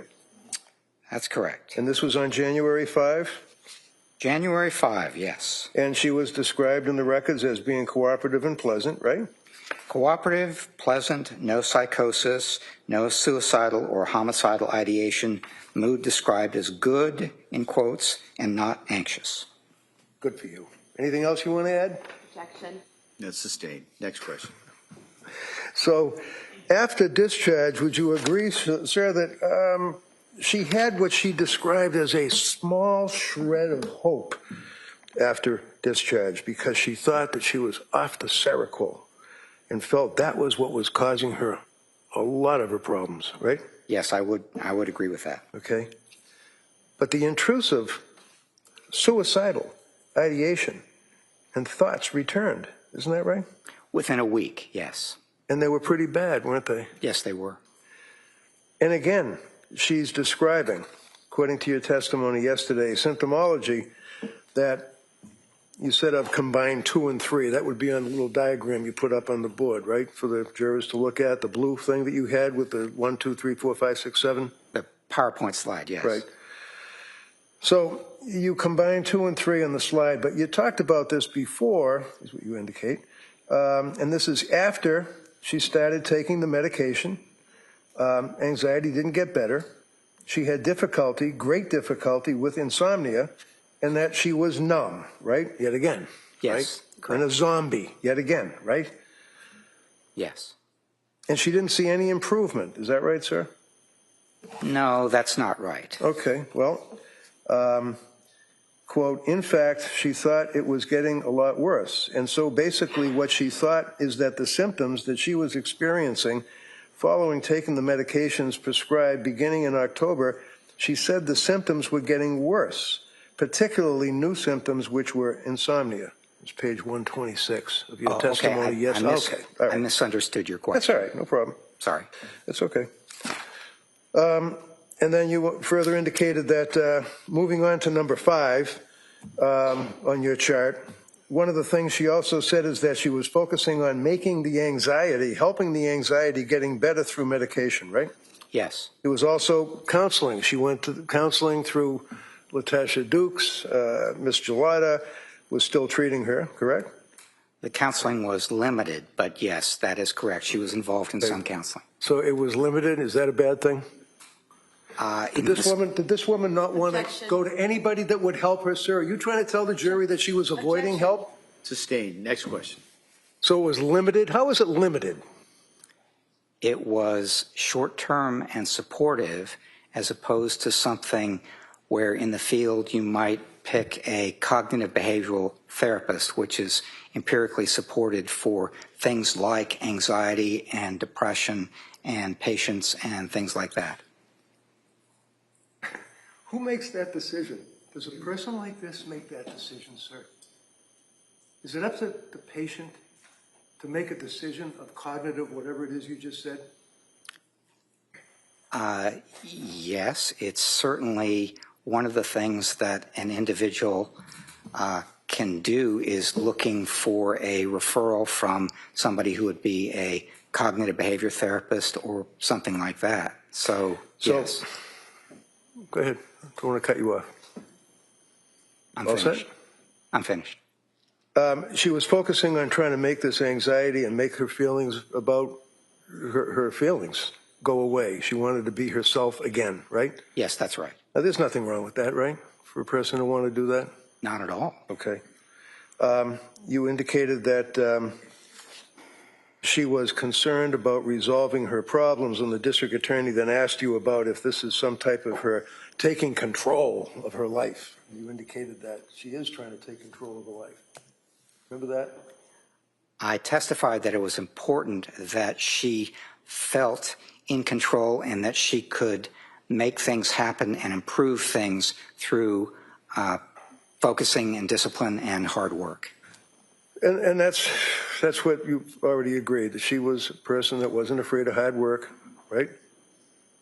Yeah, on the contrary, she worked hard and she got a lot of results from working. So that's hard. not an issue that would be something that would be a black mark against her, that she's trying to take control of her life as it relates to these medications and what they're doing to her and her internal feelings of postpartum, if that's what she believed? I was not trying to develop black marks against her. I was just trying to I'm sorry. I describe thought how you she said- thinks and No, let me feels finish. and behaves. Sorry, you're right. All right, next question. I thought you said yesterday that, you put 2 marks over this category, 3 marks over this category. This is possible, that's possible. You were considering these things, right? That was on another issue. Okay. Yeah. So as it relates to resolving the problems, that would include talking to doctors about different medications to try, researching medications on her own. This is your testimony. Asking friends and family for tips. Really? You're supposed to ask friends and family for tips about your mental psychosis, your mental state? I'm not sure what the question is. Well, Dr. Heilbrun testified yesterday as it relates to, in response to questions from the district attorney about her resolving her problems, including talking to doctors about different medications to try, researching medications on her own, and asking friends and family for tips. Objection, is there a question? Yeah, the question is that good medical advice, sir, to tell a sick person who comes to a doctor for help to go ask their friends and family for tips? One of the things I would say is that when you want very much to improve, you, of course, ask your doctor and whoever else you're working with, but you might also ask other people in the family or friends any recommendations that they might have. That's sort of something that you do. And when you say sort of something you do, what are you referring to? The women that come to a doctor in the postpartum depression, postpartum psychosis, and ask for help, that they should go talk to their neighbors? I think that one of the things that's kind of a natural human inclination is to talk to people who are close to you, friends and family and so on, and say, this is a problem I'm having. Do you have any advice, or can you help in any way? And then over the course of the time that she was going through this experience into late January, she had a lot of providers offer a lot of diagnoses, and there were a lot of complicated considerations, so much so that the diagnosis that was given to her, being at that time adjustment disorder with anxiety and depressions, generalized anxiety disorder, major depressive disorder, bipolar disorder 2, postpartum depression, postpartum psychosis, postpartum stress disorder. Those are your words, sir. Yes. And that was all in January, wasn't it? Right? Stop saying no. Are you asking me whether she had all the symptoms of all those disorders in January? Your word, sir, for late January. Objection. If we could have the question and the response. Yeah, good. Next question. Go ahead. Did I just read right what you said in your testimony yesterday? I'm not understanding your question, Mr. Reddington. She also had psychotropic medication with adverse reaction. Your words to this jury yesterday. Yes. What is psychotropic medication with adverse reaction? What does that mean? It's pronounced psychotropic. And Sorry? Oh, okay. It's psychotropic medication is medication that is prescribed to help treat symptoms of mental or emotional disorder. And it helps to improve, hopefully, the symptoms that you experience. And there was another part to your question, I think. Yeah, it's called adverse. Yes. These medications are available because for what they're prescribed for, they help most people. They have to go through clinical trials and all sorts of things. But for a few people, there are side effects and what we call adverse reactions, and they don't help. In fact, they might make things worse. And it appeared to me from reviewing the records that for Ms. Clancy, she's one of those few people where the reactions were very different, very poor, they were not the kind of reactions that were designed to have the medication prescribed for and improve the symptoms. She just had sort of the opposite happen. Look at her. You look at her, sir. Did she have adverse reactions in your mind after you evaluated her, looked at the medical records, and looked at all of the scripts that she had? Do you Objection. believe that she had adverse reactions? Sustained as to the form. Do you believe that she had adverse reactions? To the medication that she had been prescribed since September? Did she have adverse reactions, sir, up to the time of late January when you had no problem answering questions for the DA yesterday? Did she have adverse reactions into late January? I believe she was having adverse reactions from the time she began taking the medication in October up to and including January. Do you think that the treatment that she got from Tufts and Gelada was good? Objection. Overruled. I don't know. That's not something that I evaluated as part of my evaluation of Ms. Clancy. You testified yesterday that she was returning to exercising in December. And then the district attorney followed up and indicated, well, she went to the Kingsbury Club in December. Remember that question? I don't actually. No? Do you know what the Kingsbury Club is? It sounds pretty fancy.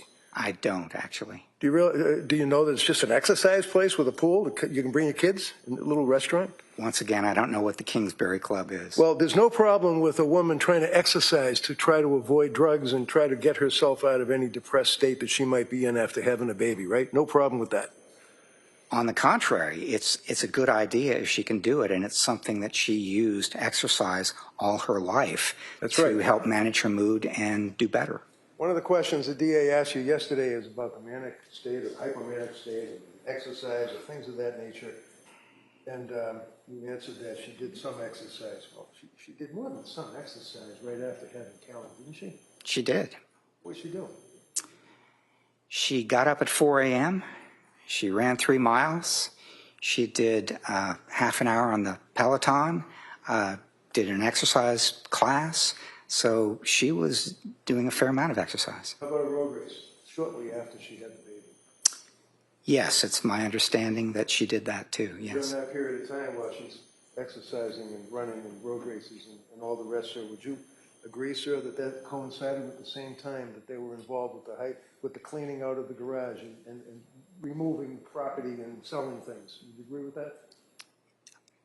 Yes. Would you agree that at the same time she was doing the beach blanket bingo or whatever it is on television, where she's selling people things like videos and lost money doing it?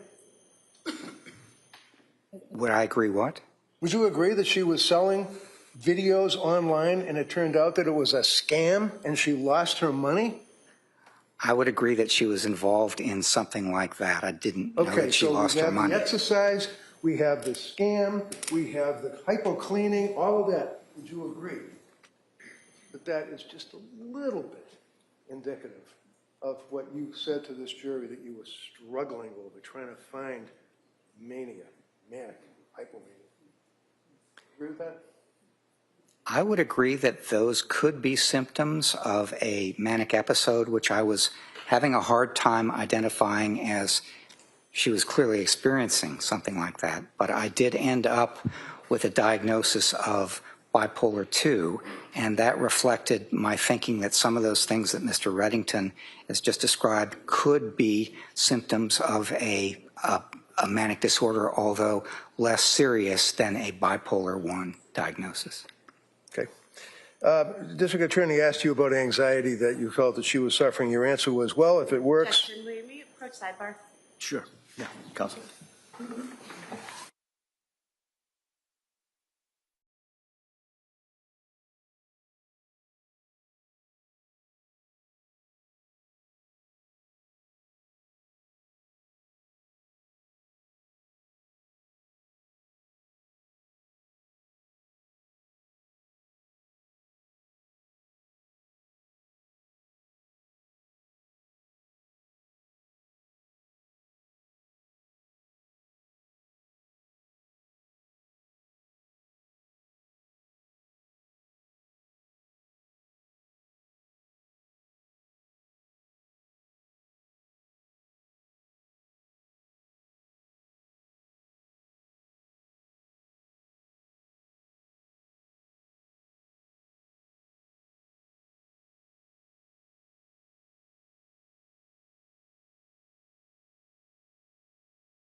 So, District Attorney asked you a question yesterday, sir, and it was in reference to doing things, and I quote, like exercise to complement medication and therapy. And your answer, and I quote, well, if it works, if it doesn't work for some people.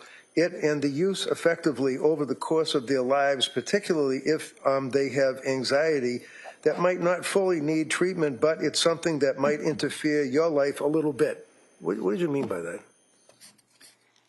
I mean that exercise is something that isn't useful for managing anxiety for some people, but for other people it's quite useful. Okay. In reference to determination as to a manic episode.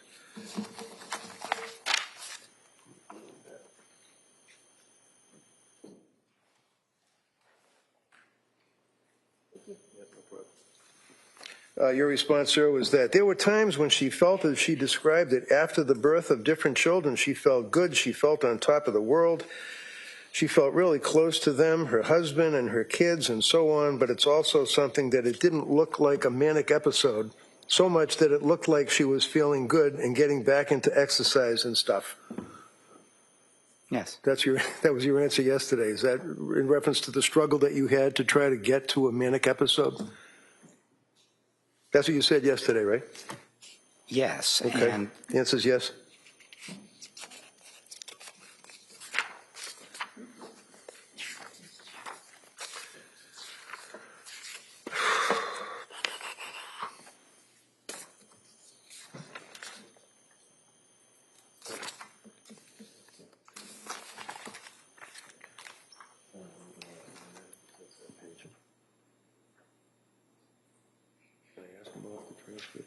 She can cover it? I'd like to read it first. Okay.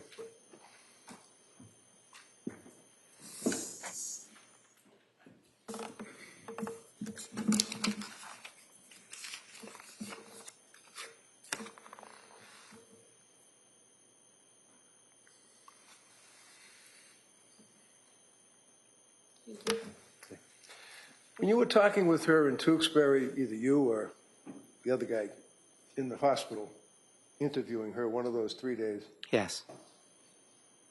Let me back up. Would you agree with me, sir, that if a person has a memory while they're in a psychosis, that it's very possible that they could be imagining that they did something, but in fact, the facts, objective facts, would show she didn't?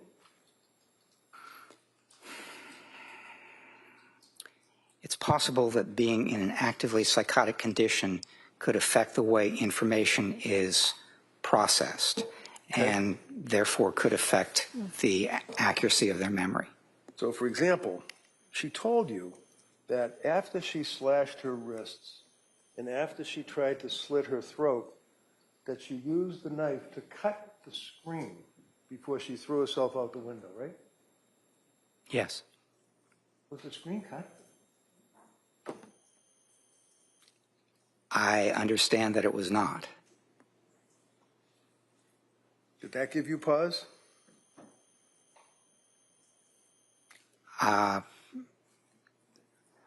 There are a number of things that I don't think are all that important in terms of memory difficulties and accuracy of memory, and that was one of them. Do you recall this morning indicating that you recounted that Lindsay told you that she felt, quote, like it wasn't her, end quote, as though she were watching herself commit the killings, and that she was simply responding to the voice rather than consciously deciding what to do. Do you remember saying that this morning? I do, yes. Would you agree that that description is consistent, almost black-letter definition with profound disassociation? My testimony was... No. Is that, sir, consistent with profound disassociation? No, it is consistent. So the answer is no. The answer is no? Well, I was about to give the rest I'm sure of the you were, answer. but the answer is no, is what you're saying, right? I just read to you what you testified to this jury this morning, right? Did I? You used... Hello, did I read what your words were this morning?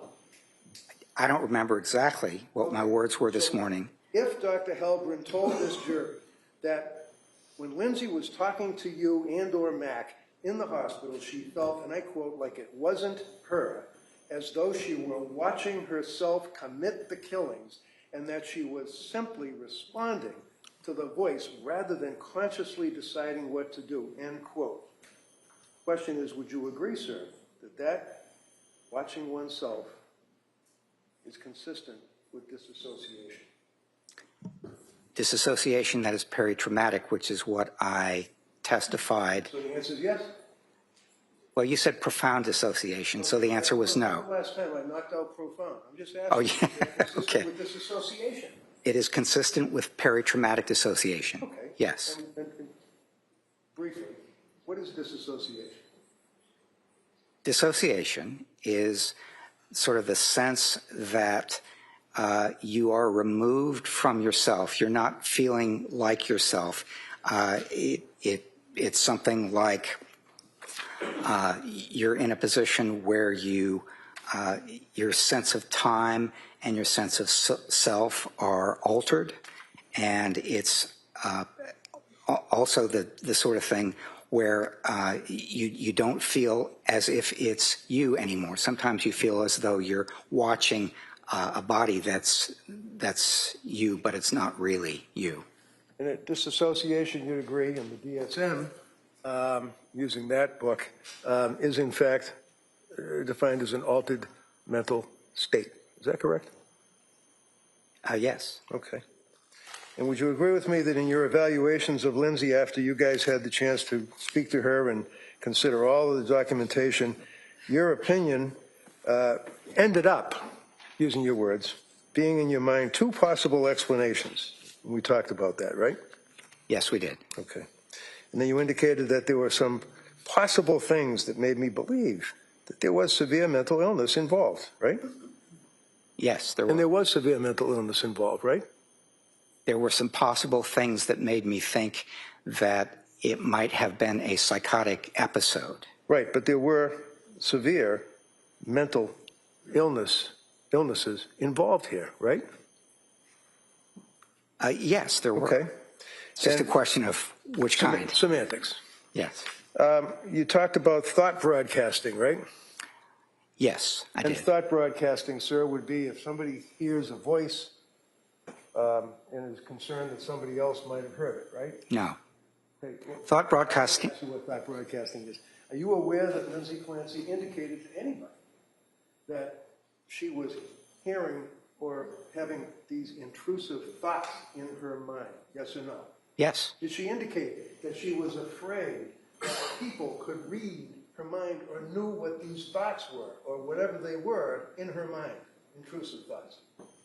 She was afraid of that, and so one of the reasons that I asked her about the difference between hallucinations. All right, hold on, please. I can't be more The clear, question, Judge. all right? And then if the Commonwealth wants to follow up, they'll be able to do that. All right. Go ahead. Did she, according to Dr. Heilbrun's review, all the information in all the hours of talking to this individual, Yes. determine that she was afraid that people could read her thoughts or knew what her intrusive dark thoughts were? Yes. Who did she say that to? Not just who? Well, she said it to me. Okay? She said it to Put Dr. you Mack. aside. Yeah, I'm sure she said it to Mac too. Put you guys aside. Who else, like people, normal people, did she say that to? Not that you're not normal, but I mean people like friends or family or citizens or whatever. I believe she said it to Patrick, Okay? and she may have said it to others as well. She may have said it to others as well. I don't remember who else she said it to, but she said it to Patrick. Well, how can you come in here and testify about a young lady that is saying to people that she's having thoughts that are intrusive and dark and that she's worried that other people are reading her mind and know about it, and you don't even know who she said it to? No, overruled.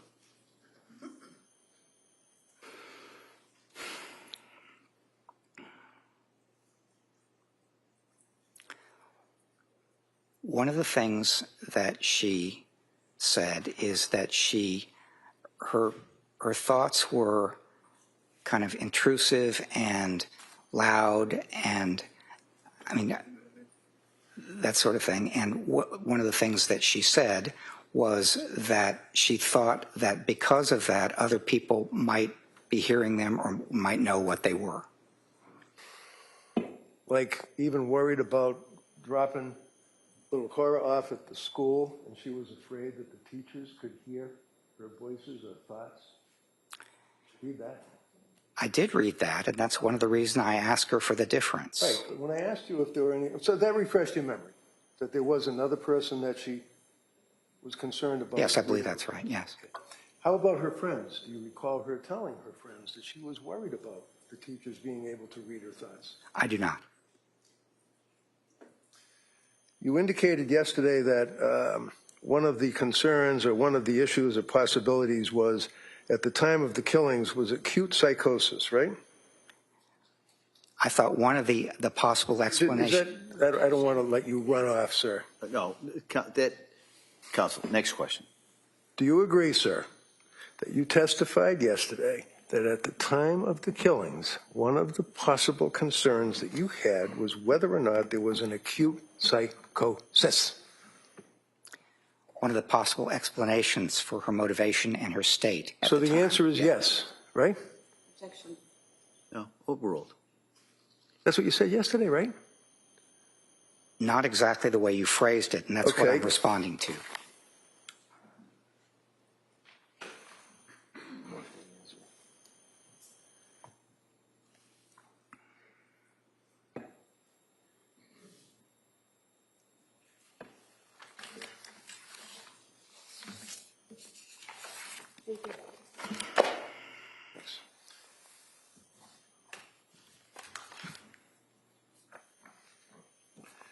Yesterday, sir, you were asked, the next part of the evidence or what you saw against acute psychosis, and you referenced this discussion of whether this was postpartum.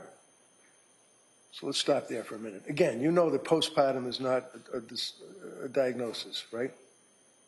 I do know that, yes. Okay. But the reason that it was not, as you put it, postpartum, is because she was about 8 months away from having given birth to Calvin, right? Yes. And most of the explanations from the authorities, like DSM-5, would point to maybe 1 month after birth, or maybe give a little bit, maybe 2 months after birth, or something like that. That's what you said yesterday. Yes. And what's that based on in Dr. Heilbrun's mind? What's that cut off about? 1 month, maybe 2? It's based on what DSM-5 says, or the Cleveland Clinic actually said 6 to 8 weeks, if you look at their website. So it's based on accepted authority within the field. Is it World Health Organization accepted authority in the field? It's one accepted authority, yes. Okay, and what do they say? I don't know what they say. Right, would you be surprised if I told you they say up to a year that a woman can be experiencing postpartum psychosis or postpartum depression? Up to a year or even longer? There are different kinds of outcomes and time periods that different I'm organizations not asking use. about outcomes and time periods. I'm asking about the World Health Organization cutoff for a woman with postpartum depression or psychosis. What's the time frame? Well, I don't know.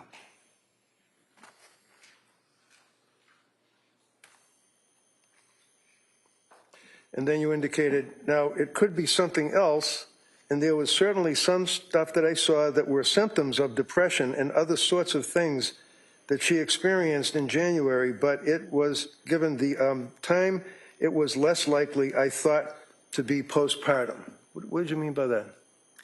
I meant that she was 8 months after giving birth to Callan, and if you look at two sources of authority, which I relied on, the DSM-5 and the Cleveland Clinic, then neither one of those would suggest that postpartum was the more likely explanation as opposed to something else. So, if we put aside the DSM, when was the DSM? Strike that. Would you agree that the DSM virtually only mentions the whole concept of postpartum psychosis, postpartum depression in 2 paragraphs? I would agree that they don't consider it to be a mental diagnosis in the same sense that other diagnostic areas are described in that manual. Okay. Think that should change? Objection. No, overrule. Do I think it should change? Yeah, you. The way I look at this is that the DSM-5 and the Cleveland Clinic and the World Health Organization reflect different outcomes, and I think that one of the things that they do on the conservative end is they reflect something that is basically a month, a month or 2 months, and something else on the very extended end is a good bit longer. I think it depends on a number of things in terms of how it changes, and I'm not in a position to offer an informed opinion on that, really. Obviously. Objection. That'll be stricken. Doctor, if Ms. Clancy had a genuine command hallucination, which in fact did cause her to feel compelled to carry out the killing of her children Yes. and herself, would you agree that she lacks substantial capacity to conform her conduct to the requirements of the law? If in fact that was a genuine command hallucination that she believed? That would depend on a number of things. It would depend, for example. Let's not go through a number of things. So your answer is no? And my answer would be it depends. Okay, so it depends. Next question. Would you agree, sir, that in December of 2022, and she told you that at that time frame she had these thoughts that were in her head that would, quote, pop into her head, intrusive thoughts that included that her brain was damaged and that she had to kill herself? And she told you that, right? She did. Do you believe she was telling you the truth, sir? Yes.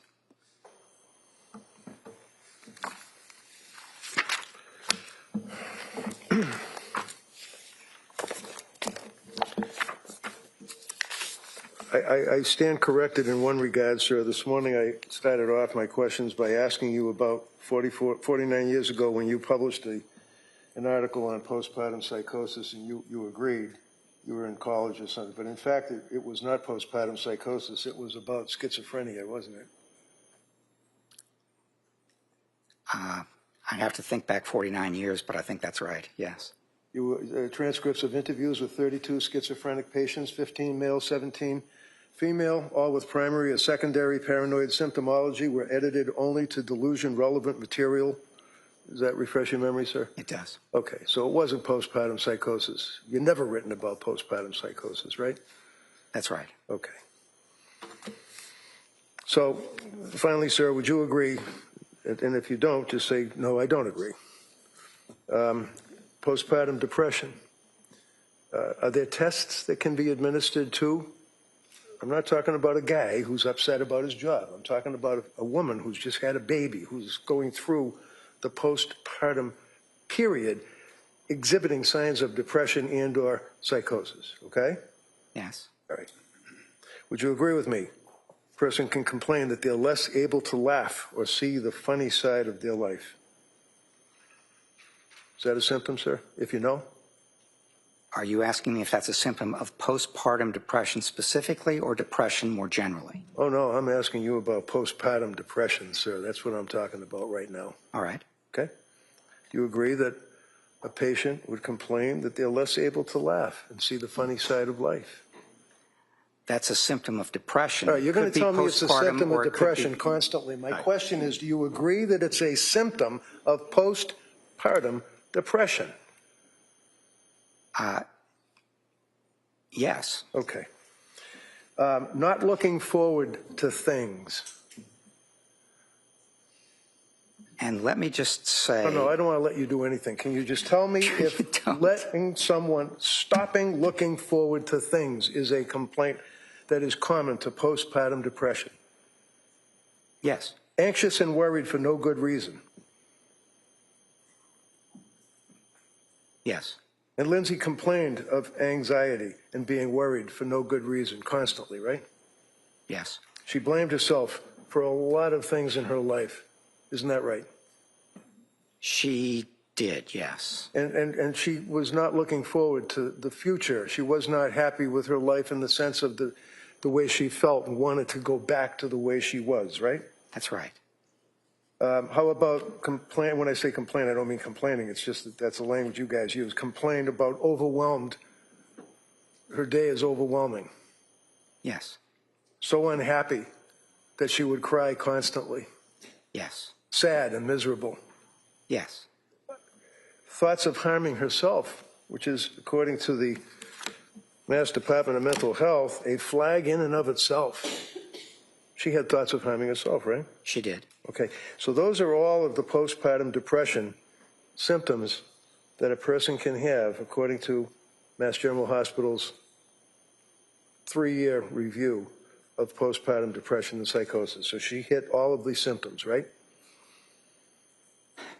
Those are symptoms of postpartum depression. They're also symptoms of depression more I don't broadly. care what I'm asking you, sir. Are they symptoms of postpartum depression? Yes. All right. And there's a tool that psychologists can use with a woman who's coming to a doctor for help because of the symptoms of postpartum depression. Is that correct? Yes. And what is that tool? I don't know what the tool is, but I'm sure there is a measure of it, yes, of postpartum depression. Okay. Have you ever used that measure? I have not. Have you ever read about it? Possibly. Do you even know what it is? I don't know what it is. How about postpartum psychosis, sir? Same study. Hearing voices or a voice commanding a person to act. That's in the DSM, right? Yes. Okay. Command hallucinations, yes. Delusional beliefs or distorted reality is a symptom that a person can complain of, right? Delusional beliefs, And yes, or fixed false distorted beliefs, reality. yes. Yeah, it's just next statement. Confused, disorganized thinking. She had that, right? It's in your report, I think, that she was baking or making a pie or something and forgot where she was. Yes, she was having trouble with memory, attention, and concentration. All right. Anxious and worried for no good, strike that, apologize. Severe sleep deprivation, she had that, right? Yes. Rapid mood swings, she had that, right? Not sure she had that. Well, how about the time that Patrick told you that she would repeatedly find herself in the living room on the sofa and bury her head in the pillow and rock back and forth, crying hysterically? When you said mood swings, that implies that at one moment you're feeling down and sad and depressed, and in another moment you're feeling quite differently. So Right, and I then don't she see took that the the kids. mood swings she had. Oh, all right, go ahead. Go ahead, Doug. Yeah, I don't see that she was experiencing mood swings so much as she was experiencing symptoms of sadness and feeling down and lack of motivation, which are symptoms of depression. What is akathisia?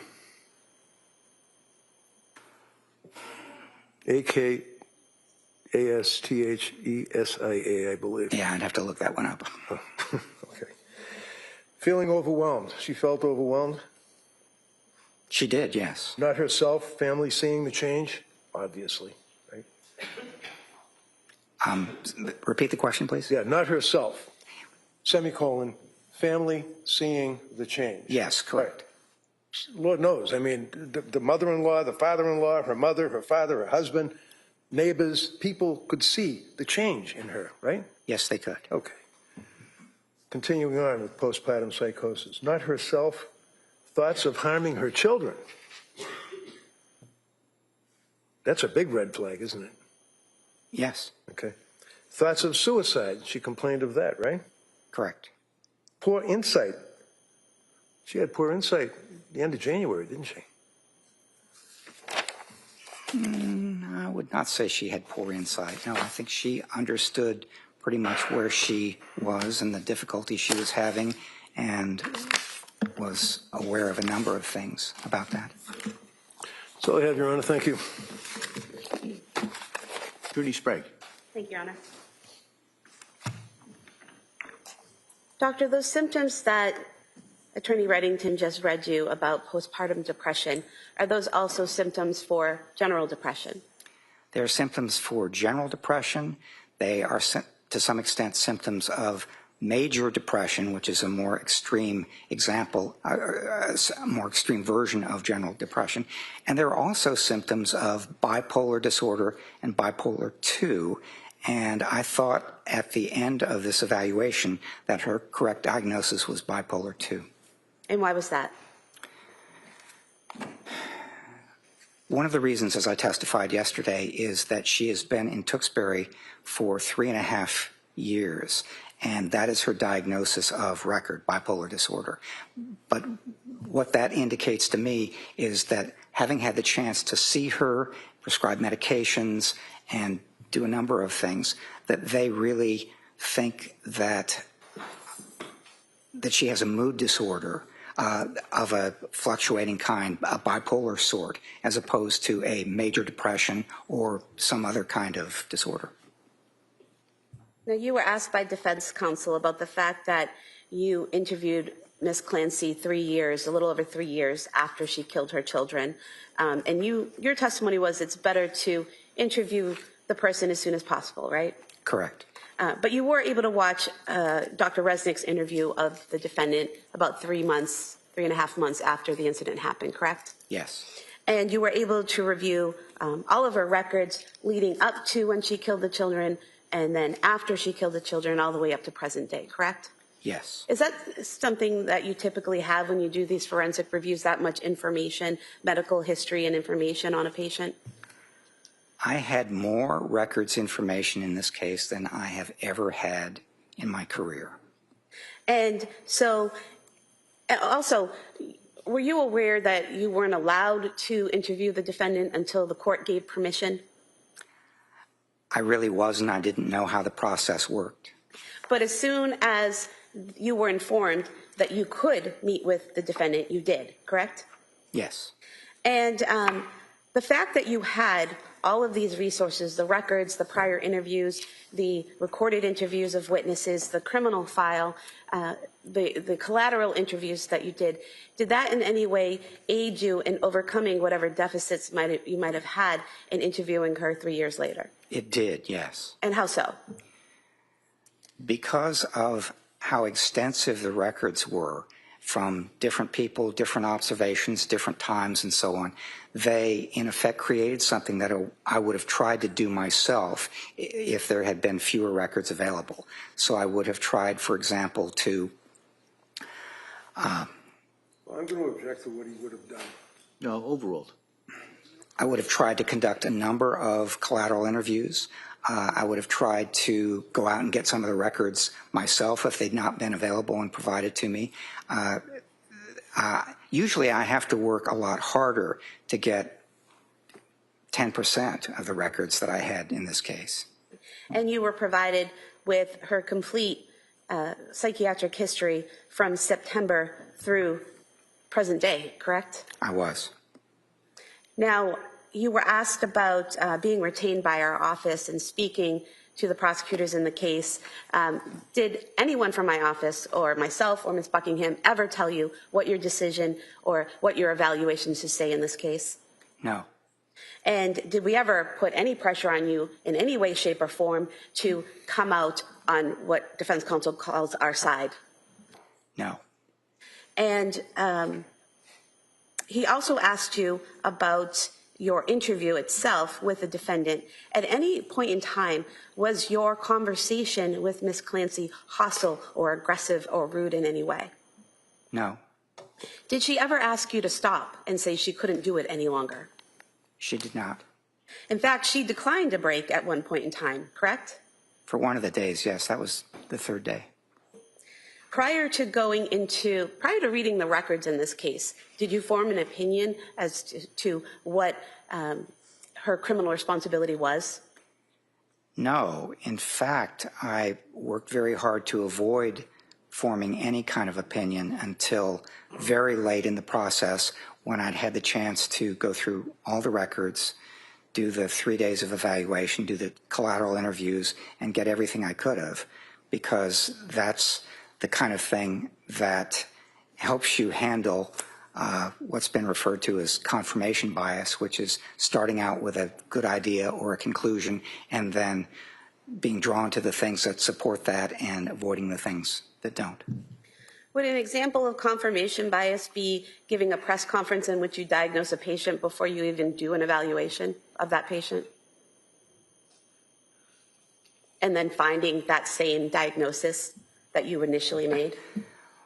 Well, an example of that would be saying before you had ever met with somebody that I have a diagnosis, and then meeting with them and then possibly resulting in your providing that diagnosis. So it could well be an influence of associated with confirmation bias.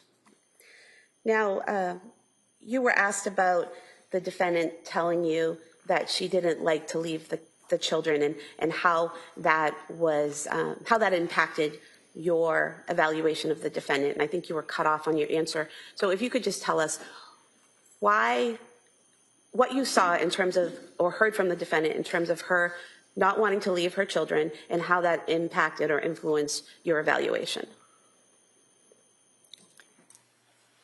That was an important consideration. Objection, it's not responsive. No, I'll go ahead. If you could answer. Yeah. That was an important consideration because one of the things that would go through your mind if you decided to take your own life would be something very important to you, like your children. And over a number of years and in a number of different... Sorry? This is way outside the scope of cross-examination. No, I would allow this. Go ahead. Proceed. Over a number of years and in a number of different contexts, she didn't like to leave the kids. So the question might be if you were possibly inclined to think about taking your own life, what would happen with the kids? And would they suffer without you? And could other people take care of them? And that turned out to be something that I thought was consistent with not wanting to leave your kids and not wanting them to suffer and so on. It all went together in how she thought about her own kids, felt about her own kids. You were also asked by defense counsel in cross-examination about the defendant's concerns about taking Zoloft while breastfeeding. Do you recall in your interview with the defendant when she mentioned that as a result of her practice in labor and delivery as a nurse, she was aware that millions of pregnant women and postpartum women took Zoloft with no problem? I do not recall that, no. But that would be in your interview if it happened? Yes. Now, defense counsel asked you about your answer from direct testimony about all of the prescriptions and the different doctors being confusing. But being confusing was your description of seeing all that information, not the defendant's description, correct? Yes, that's right. And could you explain that and how it was confusing in what way? She had a number of diagnoses that people assigned to her, a number of symptoms, and one of the things that she experienced is that people were saying that she had something pretty minor, adjustment disorder with anxiety or adjustment disorder with mild depression or things like that, all the way up to things that were really major and really severe, postpartum psychosis, that sort of thing. And there were a number of things in between. So she was not sure what they were saying, and she was not sure whether they were prescribing the right medication for her, and even if it was something that she experienced, whether she was reacting badly to that medication. So that's basically my understanding, that there were a lot of things that people said, mental health care providers. Some of them were pretty minor as far as what was wrong with her, and some of them were not minor. And in terms of the defendant being unsure about the effects the medication was having on her, she expressed a specific concern about Seroquel, correct? Yes.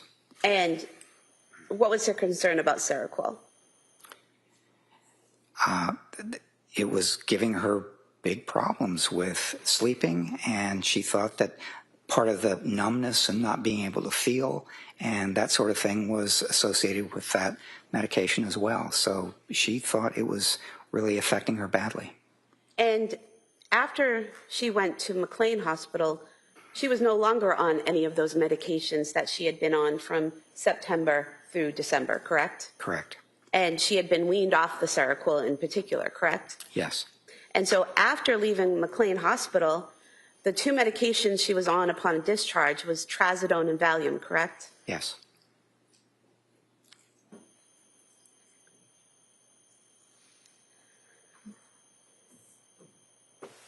Now, you were asked about thought broadcasting and the defendant thinking that people could hear her thoughts. And you said that there was some difference there between thought broadcasting and what the defendant explained to you was happening. Could you tell us what she said to you in your interview and how that impacted your evaluation? Yes, she said that they were thoughts. They were unwelcome and intrusive thoughts, but they were thoughts just like many people would have. And if they were particularly insistent, or they were particularly vivid thoughts, then you might think that, oh, people can pick this up from what I'm experiencing. But that is not a psychotic symptom, having vivid thoughts. On the other hand, if you hear a voice like somebody might hear my voice, it's an external sort of a thing, then that is very likely a psychotic symptom. And so I tried to ask her to describe the difference between the two and specify whether it was an external voice, which would have been an hallucination, or an internal thought, which would have been an unwelcome, intrusive thought. And she said, except for on January 24th, what she was experiencing were thoughts rather than hallucinations. So internal thoughts versus external auditory hallucinations. Is that right? Yes. Now, defense counsel asked you if before all of these medications and before all the treatment, if Lindsay Clancy was a happy woman.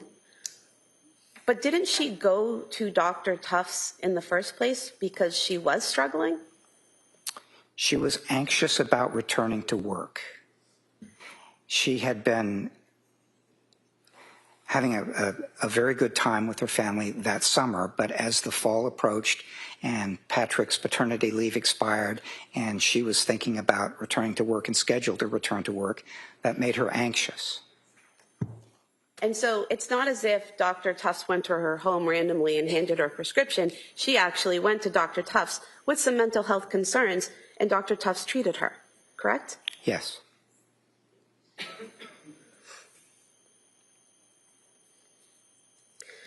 And from your review of the records and from everything that you've learned in this case, including your interviews with her, is it accurate that Ms. Clancy never told any of her providers, any of her medical providers, or any of the hospitals that she visited that she had thoughts of harming her children? That is my recollection, that she did not share that information with any mental health providers. And in your review of the records for Dr. Tufts, nurse practitioner Delata, mental health workers Letitia Dukes, and also at McLean Hospital, isn't it true, isn't it accurate, that in all of those records, it indicates that the defendant denied suicidal ideation, denied homicidal ideation, denied auditory hallucinations, denied visual hallucinations, except for saying that she felt suicidal in December? Yes, that is accurate. And isn't it accurate that throughout those records, they all document, all those providers document that there are no signs or symptoms of psychosis that are either observable or that she reported? Yes, that is accurate. Now, you were asked about her visit to women and infants in Rhode Island, and defense counsel asked you if they refused to help her and told her to leave. But they did offer to help her, didn't they? They offered her 3 different programs. Isn't that correct? Yes, they referred her elsewhere to programs that they thought were more appropriate for what was wrong with her. And reading from page 9 of Exhibit 220 in the records, it states, currently she is complaining of insomnia and mental numbness, which she attributes to taking Seroquel. She desires to down titrate the Seroquel and work on getting better sleep. Because her symptoms occurred late in postpartum period and are not clearly related to perinatal factors, the patient was advised that the WIH-DHP, which would be the Women and Infants Hospital postpartum program, is not a suitable treatment facility for her. This was discussed with both patient and husband, and both are in agreement with this. Patient's husband feels strongly that patient has been over-medicated and misdiagnosed. Patient was offered several options for her, including inpatient treatment for medication management, a partial hospitalization program focused on general mental health, or continued outpatient management. Patient plans to follow up with her outpatient provider for guidance, correct? Yes. And so it was Patrick who said that she was over-medicated, correct? Well, he was one of the two of them who said that. She also thought that she was over-medicated. But the people at Women and Infants Hospital, the ones who are doing the evaluation, don't say in their diagnosis that she was over-medicated. They list adverse drug effects, correct?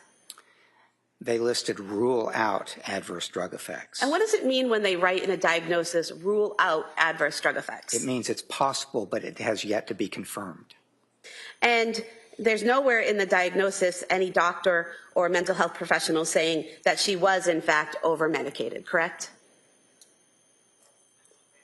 In the diagnosis portion here? Oh, of women and infants? Yes, I'm sorry, women and infants. Yes, I did not see anything like that. And is there a difference between being over-medicated and having adverse drug effects? Well, I think you're asking a medical question right now, and I'm a psychologist, not a medical professional, so I don't think I'm going to answer that. Okay. Now, in the diagnosis, you stated earlier that there was general anxiety disorder, correct? Among the diagnoses, yes. And depression unspecified, rule out due to adverse drug effects, correct? Yes. So that means depression, but you have to look further into it to rule out or rule in whether or not the medication is having an effect. Yes. So that's not sure. That's not saying she's depressed because of the medication, correct? They was just saying it's possible. Need to look into it. And in this, what I just read to you, the defendant was telling them that she thought it was the Seroquel and she wanted to titrate down, meaning slowly go off of the medication, correct? Yes. And then she went to Dr. Tufts after this and to nurse practitioner Gelada, and nurse practitioner Gelada actually gave her a prescription to titrate down, correct? Yes. Exactly what the defendant was looking for, correct? Yes, that's correct.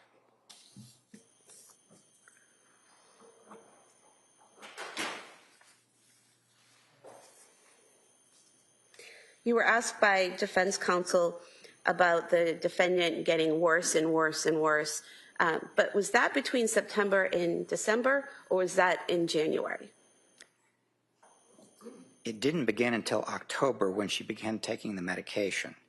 And she seemed to get worse and worse into November and December. And then following her discharge from McLean on January 5th, she seemed to be somewhat improved in different ways, including her sleep was better and her mood was slightly better and things like that. So if I had to describe it, it was worse from October into November into December, and then somewhat better and somewhat improving in January. And you were asked by defense counsel about, you had mentioned cognitive behavioral therapy might be something that someone would look into, and he asked you if that was on the patient to do that, correct?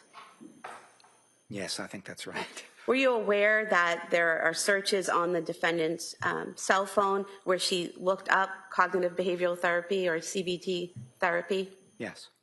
And so she was actively engaging in her treatment and looking up that type of therapy, correct? That was one of a number of things that she was searching for information on and looking for, yes. And despite searching for information on it and looking for, she never made an appointment, to your knowledge, for that type of therapy? To my knowledge, she did not.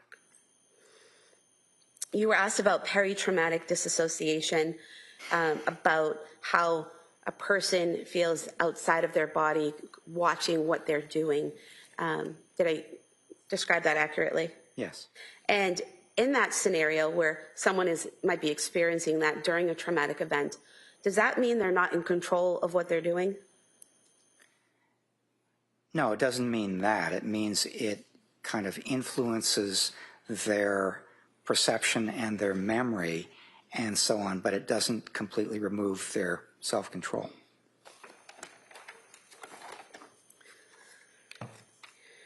You were asked about psychosis and whether someone in psychosis would automatically act on a command hallucination, and you said, and not be responsible, and you said it depends. Yes. Is that correct? Yes. Why does it depend? Because symptoms of psychosis, including command hallucinations, don't necessarily take away your knowledge, your understanding, or your self-control. They can in some instances, but in other instances, they don't. And one of the things that people do to try to retain more control is things like distracting themselves, praying, doing other things that that basically make a difference in terms of supporting and boosting their self-control. And so there's no automatic connection between any mental disorder, including psychotic mental disorders, and the legal standard for knowing that something is wrong or conforming one's conduct to the requirements of the law. That's why we go through all this in such detail. Well, next question. Doctor, can someone who is experiencing psychosis with a command hallucination, can that person know the difference between right and wrong? Yes. It's way outside the scope of question. Next question. And can someone who is experiencing psychosis conform their behavior to the law? Same objection. No, overall. In some cases, they can, yes. And is that what you were talking about just a few moments ago, when someone can be in a state of psychosis, hearing a command telling them to do something, and they try to avoid doing what they're told to do? Yes. And you gave some examples, but someone trying to distract themselves with music or something like that, correct? Yes. I'm going to stop objecting, but I have a standing objection to the leading judge. This is my objection. All right. It's redirect. I'll allow the Commonwealth to use a leading question to direct the witness to a certain area of inquiry, and then just non-leading questions at that point. I have nothing further. Thank you. All right.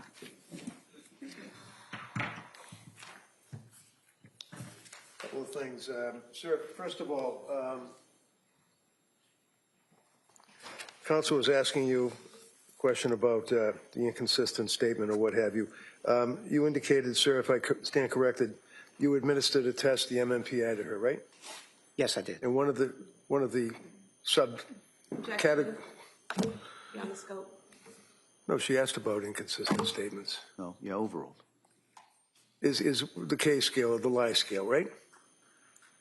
Yes or no? Just please, yes or no? The MMPI does have a K scale. Okay. And And it does that have an measures- L scale. That measures if a person, to you as the administering psychologist, is bluntly lying, right? No. Okay. Does it also, in your testing, determine if the person is exaggerating their symptoms? Yes, it's Okay, much yes is closer yes. to that. This is yes, thank you. And when you administered the test to Lindsay, close to 3 years later, you indicated that it was the fact that it was late that you administered the test. It was testing her at the time it was administered, right? That's right. And one of the things that, the results, by the way, if I understand, looking at your transcript of testimony, is regardless of all of your explanations about MMPI and the other psychological testing, she was not elevated on anything except for suicide scale, right? That's correct. Okay. So she wasn't, according to the testing you administered when you saw her with Mac, exaggerating, lying, malingering, anything like that, right? That's correct. Okay. And one of the things that you did in your report, sir, is regarding the lying or the malingering, is you made reference to, I believe, Dr. Resnick, Philip Resnick. You know him, right? I do. He's a significant authority in the field of filicide. Is that right? He is.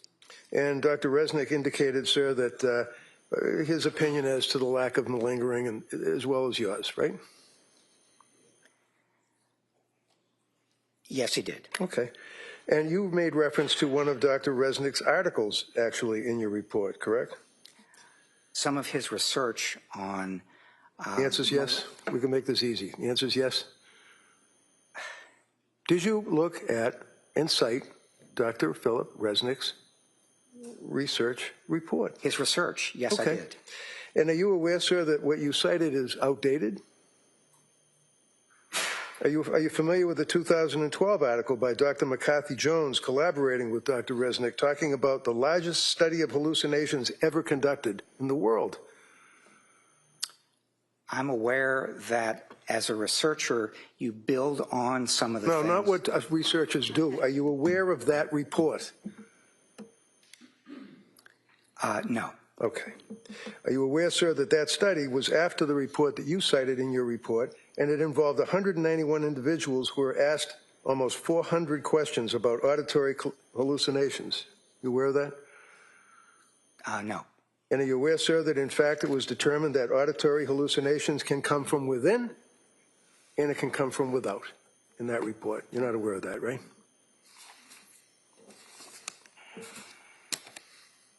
No. No? No. Okay. Only other thing, there's been a lot of talk about how you had to wait, it took a while, you had to get court orders to visit with Lindsay to conduct your investigation, right? Yes. Okay.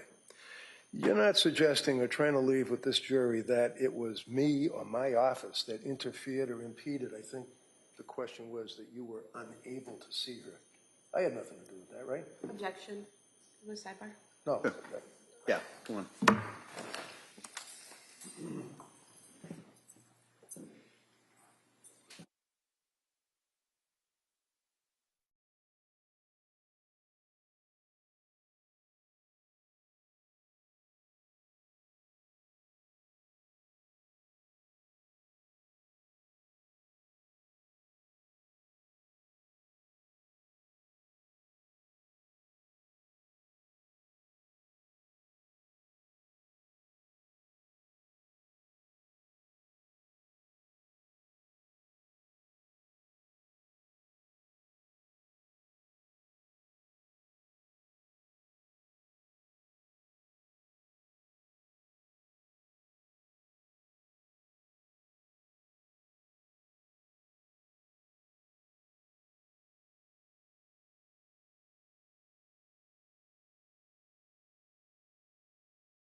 further questions, Your Honor. Commonwealth? No. All right, thank you, Doctor. You may step down. Thank you. Thank you, Your Honor.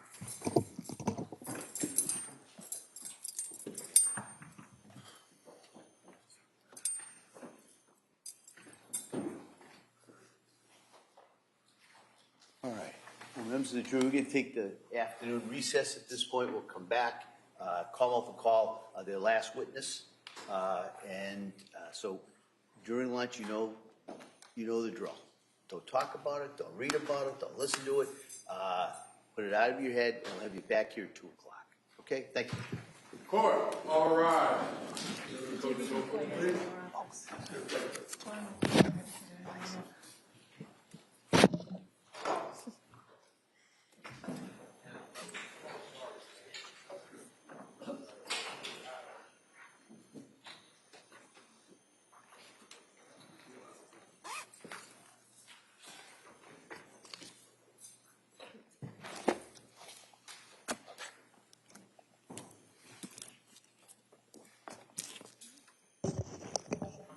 Jurors of exit the courtroom.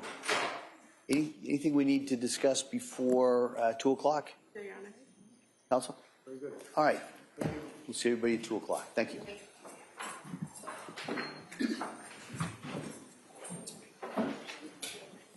Court, stand to recess, please.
Turn back to the trial of Commonwealth versus Lindsay Clancy. All parties are present excluding the jury. All right. Counsel, you all set for the jury? Yes. Yes. Counsel? All right.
There is still a trial scheduled in Brockton on Monday.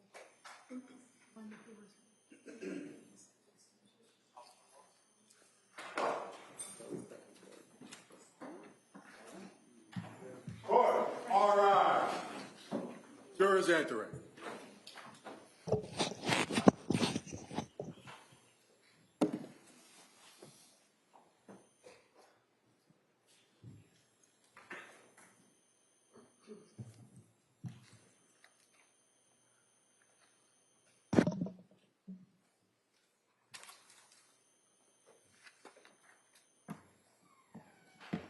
This court's now in session. Please be seated. For the record, we return back to the jury trial in the matter of Commonwealth versus Lindsay Clancy. All parties are present, including the defendant and including the 18 jurors. All right. Commonwealth? Thank you, Your Honor. The Commonwealth calls Dr. Gregory Satoff.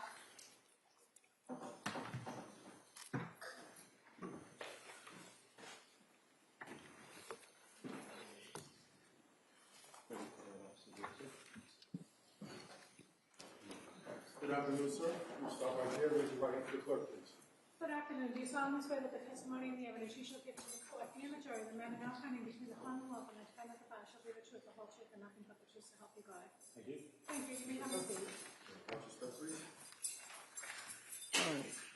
Good afternoon, Doctor. Hi. Attorney Sprague? Thank you, Your Honor. Good afternoon. Can you please state and spell your name for the record? Yes, first name is Gregory,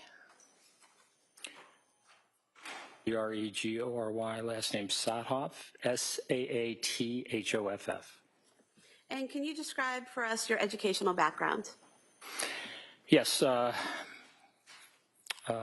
received my undergraduate degree at the University of Notre Dame, and then my medical degree, my MD, at the University of Missouri, and then my residency in psychiatry at the University of Virginia.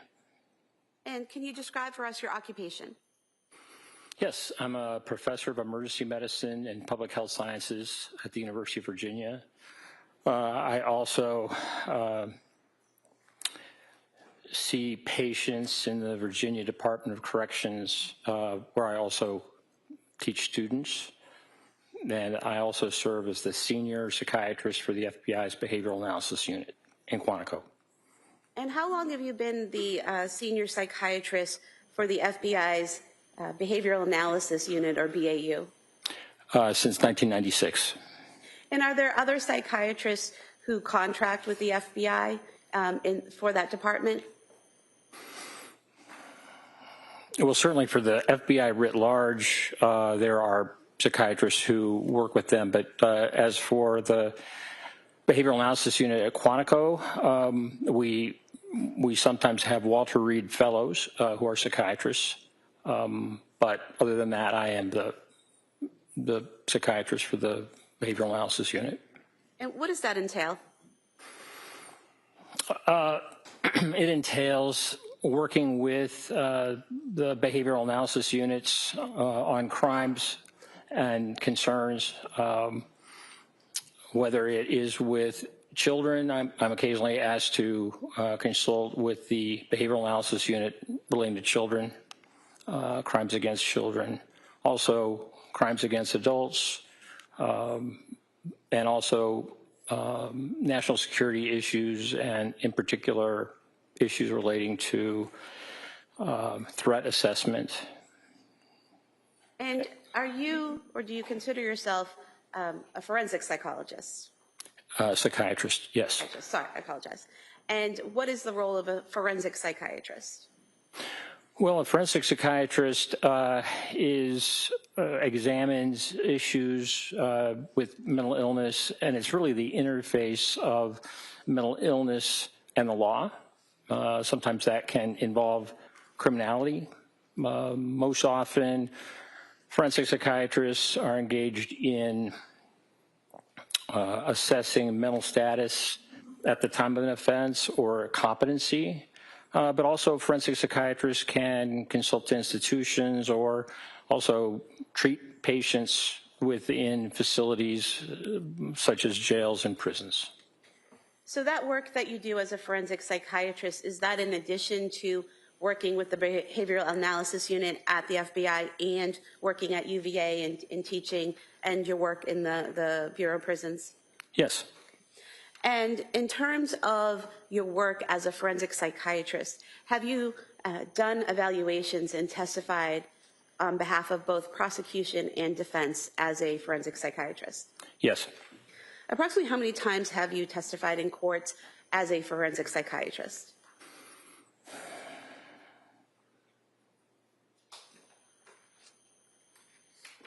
Maybe 40 to 45 times, something like that. And are you board certified in forensic psychiatry? No. And why not?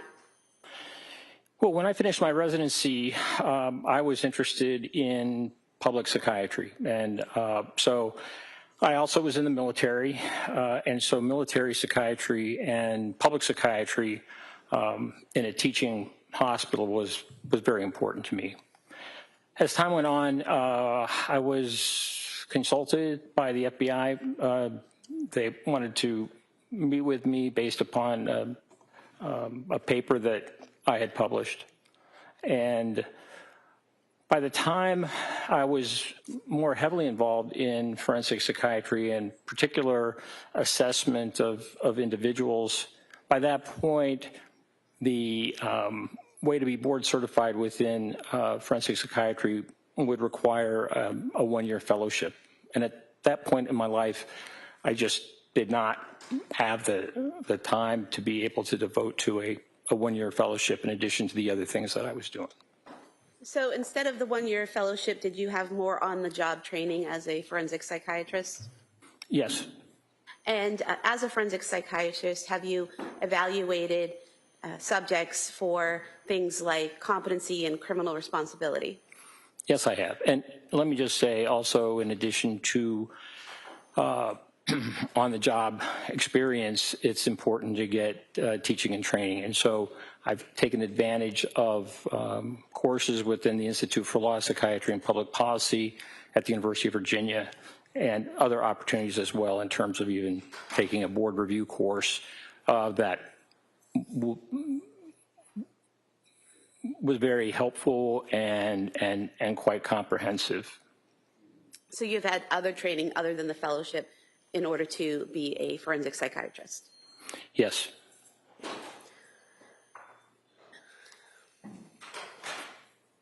And can you talk a little bit about the work that you've done with inmates? I'm sorry, can you repeat that? Can you talk a little bit about the work that you've done for the Bureau of Prisons with inmates? Yes.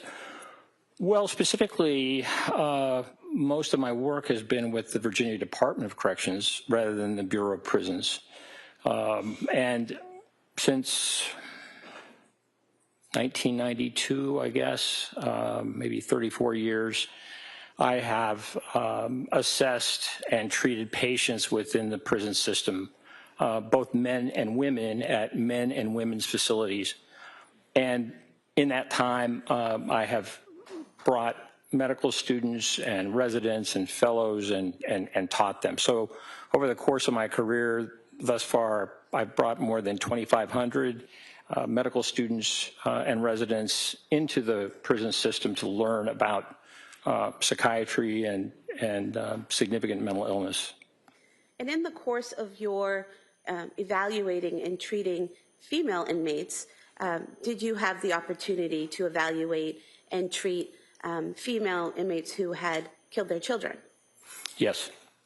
And how often was that would occur, that you would treat that type of patient?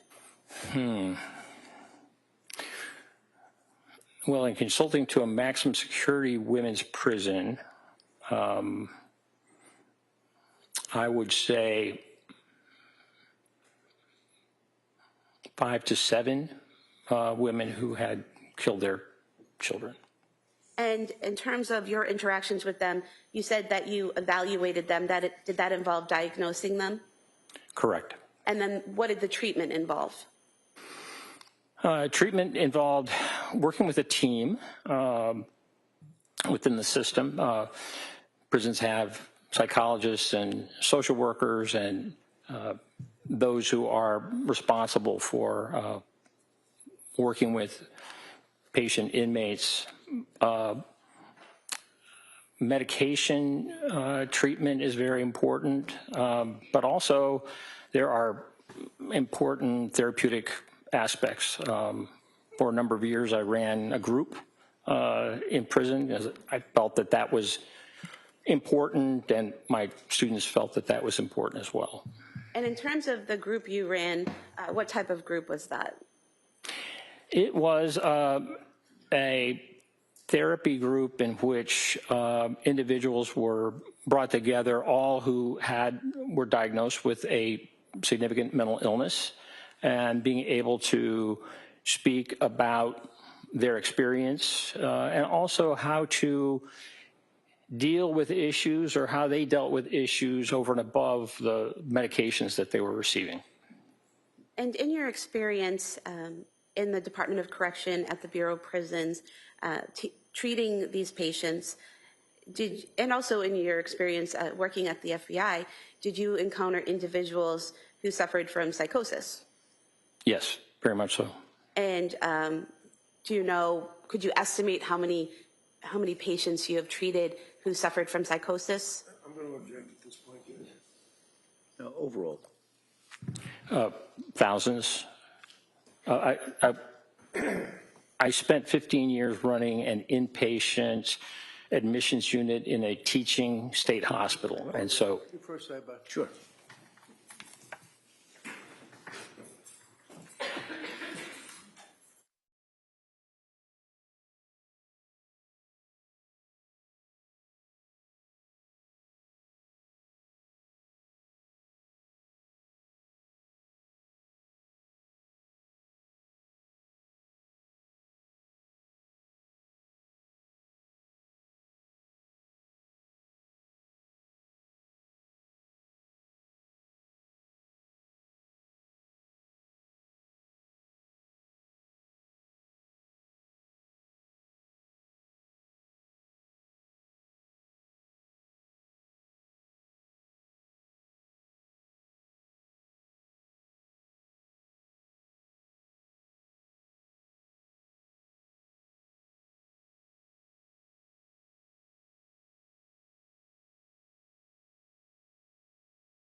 excuse me, doctor, you were about to describe a hospital that you had previously worked at, is that correct? Yes. And where was that and what type of hospital? It was a state hospital in Virginia, near Charlottesville, Virginia, where the University of Virginia is. It was a teaching hospital with medical students and residents, and was a facility that dealt with some of the most severely mentally ill individuals who would have been committed to the hospital. And how long were you at that hospital in that role? 15 years. And during that time frame, is that when you saw the thousands of patients that you treated with psychosis? I saw them there, yes, but also within the prison system. And of course, during training, during my residency. Have you ever written any articles about postpartum psychosis? Yes. And when was that? An article, we published an article in 1987 relating to 2 cases of postpartum psychosis that I actually saw when I was an intern. One was my patient and one was one that I consulted on. And that article that you wrote, was that entitled Postpartum Psychosis Induced by Bromocriptine? Yes. What was bromocriptine? So bromocriptine at that time was a medication that was used to inhibit or to stop lactation. Some women would, after birth, make a decision for whatever reason that they were not able to breastfeed. And so in those days, this medication, bromocriptine, was used to inhibit lactation. And in your treatment of one patient and what you learned of the second patient, did you come to a conclusion that bromocriptine was having some effect of inducing postpartum psychosis? Yes. And is that what you wrote the article about? Yes. And eventually, after you wrote this article, were there other studies that cited to your article? Yes. And let me just emphasize, I was one of 5 authors of that article. And eventually, was bromocriptine, did people stop using that to stop lactation in women? Yes. The FDA took it off the market, I believe, in 1994 or 1995. Not just for the reason of postpartum psychosis, but also for other problems, cardiac problems and the rest that bromocriptine sometimes caused in people. And to your knowledge, was your article with the other co-authors the first article that brought to scientific attention this issue with bromocriptine and postpartum psychosis? I'm sorry, can you ask that question again? Sure. To your knowledge, was this article that you wrote with others the first article that brought to scientific attention the possible link between bromocriptine and postpartum psychosis? That's my understanding. There were a few letters to journals commenting about bromocriptine and a connection, but I think the first article that was written was ours that we wrote about the two women who suffered postpartum psychosis.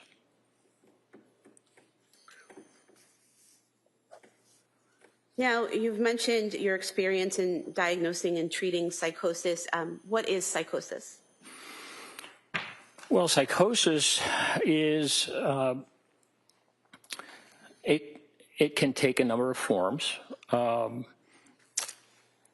think we most often think about people who are psychotic as having hallucinations.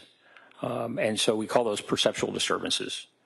That it's oftentimes auditory hallucinations, so people hearing voices or sounds, but they also can be other types of hallucinations as well, not as common in psychosis, such as visual hallucinations or even what we call tactile hallucinations, where the sense of touch is affected, or olfactory hallucinations. Most commonly, it is auditory hallucinations, though, if we're talking about those perceptual disturbances. Now, there are other areas that psychosis can show itself.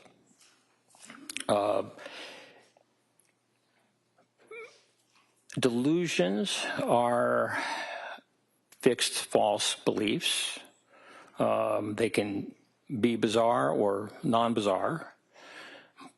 And sometimes people who have auditory hallucinations also have delusions. Sometimes you can have psychosis, or someone can be psychotic with just a delusion and no perceptual disturbance, no type of hallucination. And the third area is with regard to thought and how people communicate. So in that part of psychosis, when it demonstrates itself, is that people have a great difficulty communicating with even speech disorganization. They may engage in what we call neologisms, or making up words that have a specific meaning for them, but no one else. And the way that thought is translated either in writing or in speech, oftentimes people who are psychotic and also have a difficult time with stringing their words together, so what we would call looseness of associations. So really, there are three arenas that psychosis can show itself, maybe in all three: the perceptual disturbances, the delusions, but also the thought and related to thought and communication. But it's also possible to be psychotic and have just one of those three elements. And is psychosis its own mental illness or a symptom of mental illness? Psychosis is a symptom. And why is it a symptom of mental illness and not its own defined mental illness? Well, because there are many different possible causes of psychosis. Someone who has a serious medical problem, for example, can actually become psychotic. A brain tumor is one example in which those symptoms of psychosis show themselves. But there are other ways that people can experience psychosis. Some can be secondary to, say, drug abuse. There's certain drugs like cocaine or amphetamines or bath salts that can cause people to have the kind of perceptual disturbances or delusions or problems with communicating, that I talked about. So really, I think it's just important to know that that it is not a cause. It represents a significant finding or presentation. Schizophrenia is one diagnosis where we will see psychosis in a number of forms, but also someone who has a serious mood disorder or schizoaffective disorder or a brief psychosis. So there are many different roads that can lead to psychosis. And so it's important to find out what's originating, because that's how we make the best decisions about how to treat any psychotic symptoms that we're seeing. And doctor, the signs and symptoms of psychosis that are present, is that dependent on the underlying cause, the mental illness or whatever is causing the psychosis?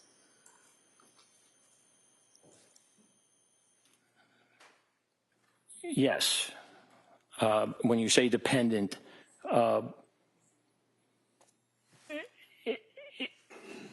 it just is clearly something that is a result of or a manifestation of the illness.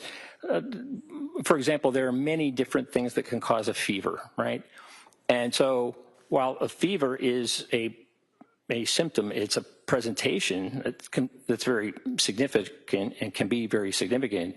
What we need to do in medicine and psychiatry is find out, well, what is the cause? Because that is what's going to lead to the most appropriate treatment.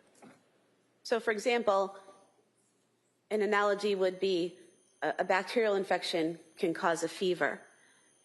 Bipolar disorder can cause psychosis. Correct. Now, you mentioned earlier serious mental illness. What is considered to be a serious mental illness? Well, serious mental illnesses affect a small portion of the population, a smaller portion, maybe 4%. So people who have schizophrenia have a serious mental illness. People who have bipolar 1, which is manic depressive illness, that is a serious mental illness. Schizoaffective disorder is also a serious mental illness. So while many people can have symptoms of mental illness and can benefit from treatment, either psychotherapy or medication or some kind of combination, there are some that are just really, really profound, and that's a much smaller percentage. And so serious mental illness, is that sometimes shortened to SMI? Yes.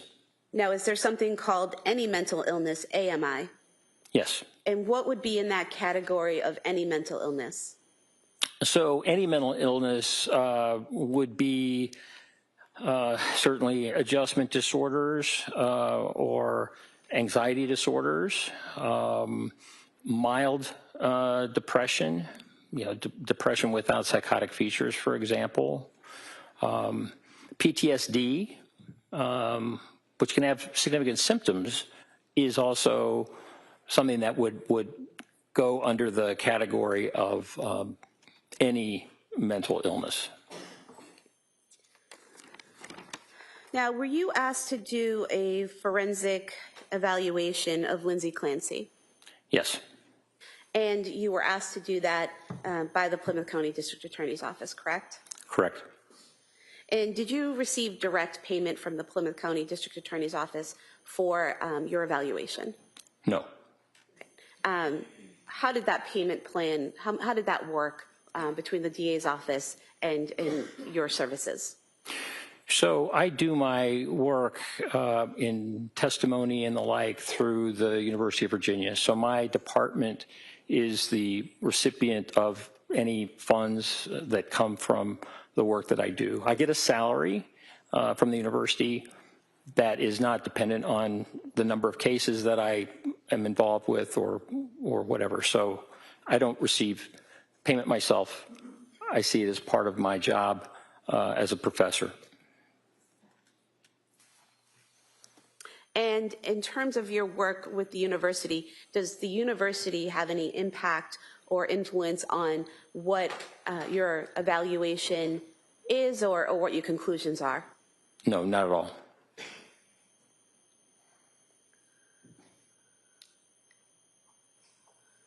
For your review of Lindsay Clancy, what types of records and other materials did you review? Well, they were extensive. They involved significant medical records, not just the psychiatric records, outpatient and inpatient, but also medical records. Certainly the hospital records from McLean, the hospital records from Duxbury, but also emergency department visits at South Shore and Mass General Hospital. So a significant body of medical and mental health records, both inpatient and outpatient. But in addition, there was a substantial amount of grand jury materials that I reviewed, and videos. For example, videos not only of interviews of individuals, but also in January when the Clancy family went to the museum, or they went to the Cape Codder water park, was able to review those kinds of videos as well. I also received the reports from both the government, but also the defense. And so those experts who were retained, I had an opportunity to review those. I mean, the list of materials is very significant. CVS records, for example, pharmacy records, and law enforcement records, for example, the police reports and things like that from that day, 24 January 2023, in which the event occurred. And doctor, is it typical for you to have such a breadth of records and information, both pre-killing and post-killing, when you do a forensic evaluation? No, I wouldn't say that's typical. Certainly for any evaluation, it's important to try and obtain as much information as possible. But in this case, I think the amount of information was truly significant. And you also interviewed the defendant, correct? Yes, I did. And how many times did you interview her, and for how long? I interviewed Ms. Clancy on 2 occasions. One was on the 29th of May of this year, and the other was the 4th of June. I believe on the 29th of May, I interviewed her for approximately 6.5 hours. And then the second time in June 4th, it was about 5 hours. And were those interviews in person or on Zoom? They were by way of Zoom. And why were they by way of Zoom? For personal reasons, I was unable to travel at that time, and so I requested the ability to have an interview by way of a Zoom video platform, and that was approved. And did you find that doing the interviews by Zoom inhibited your ability to evaluate Ms. Clancy in any way? Well, I think there are always limitations when one is not physically present, when one is seeing someone in a video setting. Sometimes it takes longer to be able to get information and establish rapport. Other limitations are just having an opportunity to see the environment, that the individual is in. I have done evaluations in the past using a Zoom format. There are certainly advantages to being in person. Did you, in your interviews with Ms. Clancy, have any difficulties having her answer questions or establishing a rapport with her? No, she was very pleasant, very responsive to questions that I asked on both occasions. Were there any benefits to doing the interviews on Zoom? Well, one benefit that one doesn't always have with an in-person evaluation is that a platform like this can also save the entire interview, and both video of the interviewer, myself, but also Ms. Clancy. So if someone wants to really understand that the interview and how it went, you not only have a transcript, but you have a video that really demonstrates the course of the interview, how it went, and that can be very helpful. That can be more helpful than if, as a clinician or as an assessor, I am writing notes. Because when you're writing notes, sometimes it's harder to be able to attend to the individual. So certainly being able to have a transcript of the interview is helpful, and I think it makes the process more transparent as well, which I think is a positive. As part of your evaluation in this case, did you also interview what's known as collaterals or other people who knew the defendant? Yes, I did. Who did you interview? Well, I interviewed Patrick Clancy, also on a Zoom platform.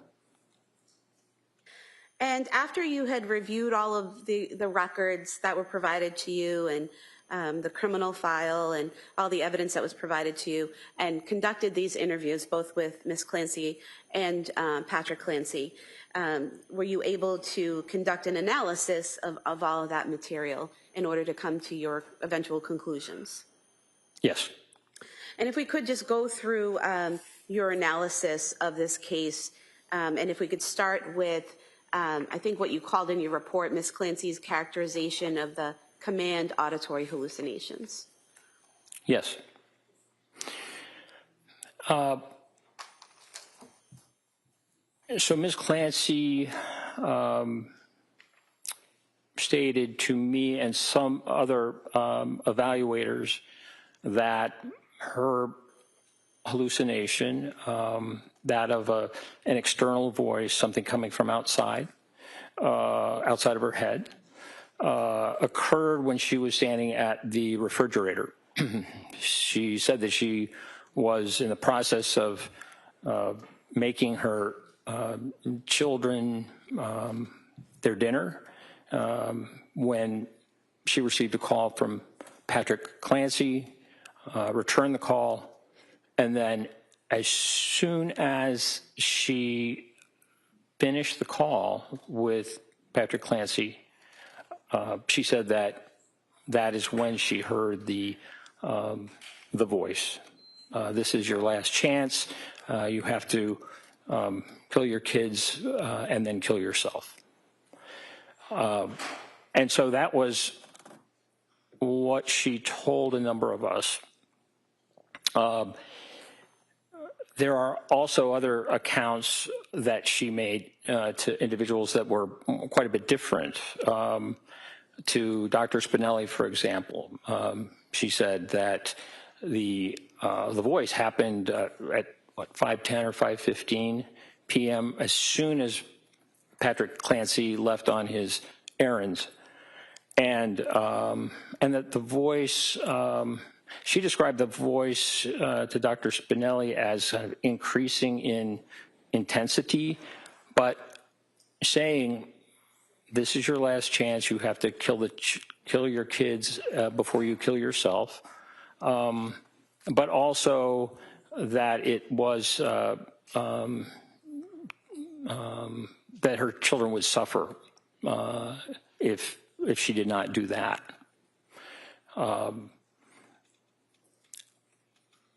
When I asked her about the voice that she heard, again, she said that it started really right after the telephone call at 5:34 with her husband, Patrick. And she said it was a man's voice. It was very clear. It was external. In other words, it came from outside of her head. That it was constant. So this phrase, "This is your last chance. You have to kill your kids and then kill yourself," was something that was repeated over and over and over and over again during that period that she strangled her children. And then just as soon as it started, it stopped at when she had finished killing the children, strangling the children. Doctor, was there anything about what she reported to you about the voice that was significant to you in your evaluation, and if so, why?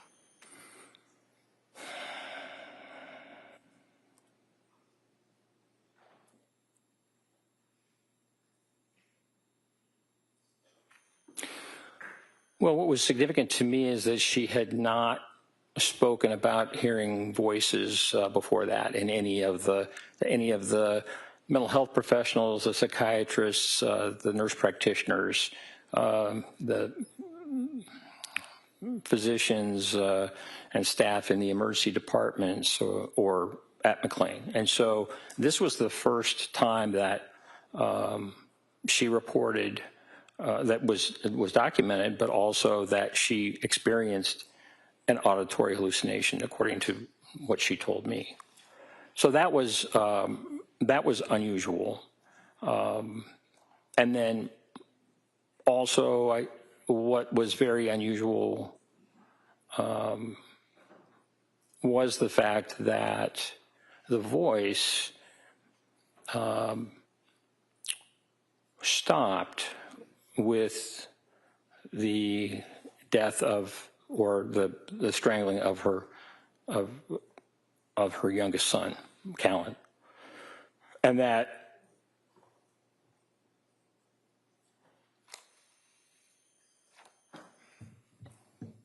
she went upstairs and then proceeded to engage in behavior in an effort to kill herself, but that the voice had stopped as soon as she had strangled her last Callan, her youngest child. I could stop you there for a moment and ask you, you said that it's unusual that this was the first time that she had heard this voice. Why is that unusual?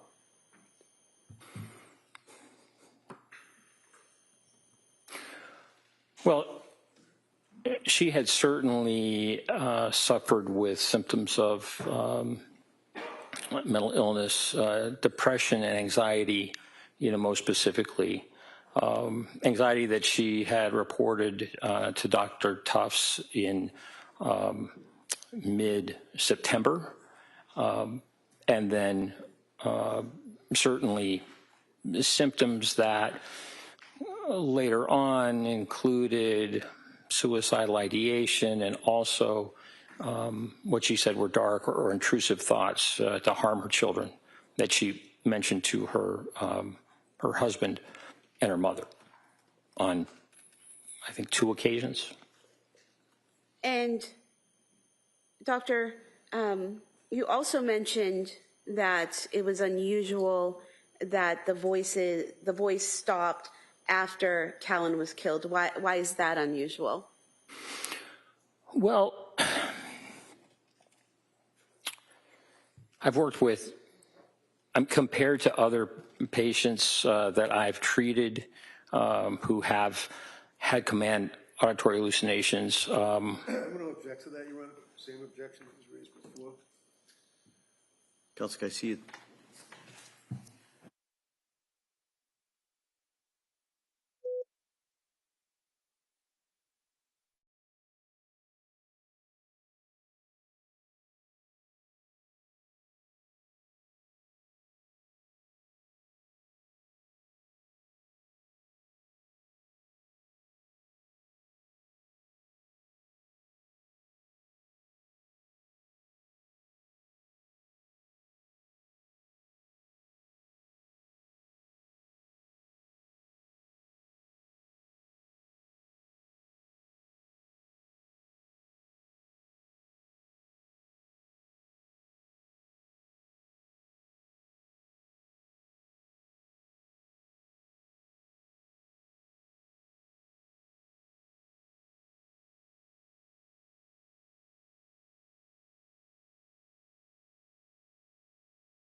Doctor, based on your training and experience in dealing with diagnosing and treating people who have psychosis, and what you've learned in all your training and schooling, is it typical for someone in psychosis to hear a voice only one time, never before, never after? No. And again, based on your training and experience, is it typical for someone in psychosis to hear a voice that's constant rather than intermittent? No, that is not typical. And what does it mean, the difference between a constant voice and an intermittent voice? Well, an intermittent voice would come and go. It wouldn't necessarily just keep playing over and over again as if it were on a tape, which Ms. Clancy told me that it was a voice. It's the same thing in the same tone, repeated over and over and over until she had strangled Callan. And is it typical, based on your training and experience, for someone to hear command hallucinations and then for them to stop abruptly? No. Committing the act is not curative of the voice. I've not ever seen that. And Doctor, based on your training and experience, someone in psychosis hearing a voice without accompanying delusions, is that typical? That is that would be pretty rare. It's absolutely not typical. And in talking to Ms. Clancy, did you speak to her about the concerns she had that if she had voiced thoughts of harming her children to providers, medical providers, that her children would have been taken away? Yes. And did you see that as a delusional thought? No. Certainly with the requirements that healthcare professionals have to report any issues that could cause harm to children, for example, as required reporters, it's very rational for her to be concerned that by voicing her thoughts of harm could cause her children, certainly an assessment and a rapid assessment and a determination about how best to keep the children safe. So I didn't see that as irrational, but rather rational, just understanding the healthcare system. And when reviewing the records and speaking to Ms. Clancy, did you see or notice any delusional statements or beliefs surrounding the hearing of that voice on the 24th? No, I didn't.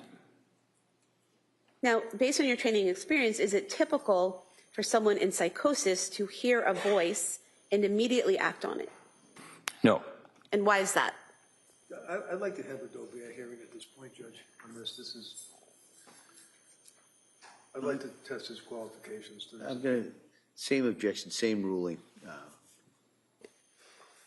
So your opinion is it's not typical, correct? Correct.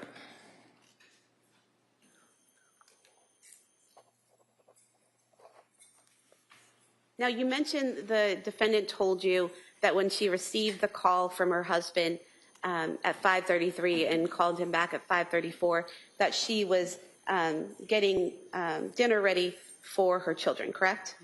Yes. And did she tell you what she was about to get out of the refrigerator? Yes, she said she was at the refrigerator and that the refrigerator door was open and that she was getting chicken nuggets out of the refrigerator section for her children. Now, in your collateral interview with Patrick Clancy, did you learn from him that when he left the residence, the children were already eating chicken nuggets on the couch? Yes. And did Patrick Clancy tell you that Dawson in particular was eating chicken nuggets and green beans out of a bowl on the couch. Yes, that's what he told me. And is it fair to say that there are crime scene photographs showing a bowl on the couch? Yes. And so is there any significance to you in the defendant telling you that when she got the phone call from Patrick, when he's at CVS, that she's making chicken nuggets versus Patrick and telling you that that had already happened and the crime scene photos showing you the bowl was already on the couch? Well, it's inconsistent. And are inconsistencies like that important in your evaluations in cases like this? Yes. And how so? Well,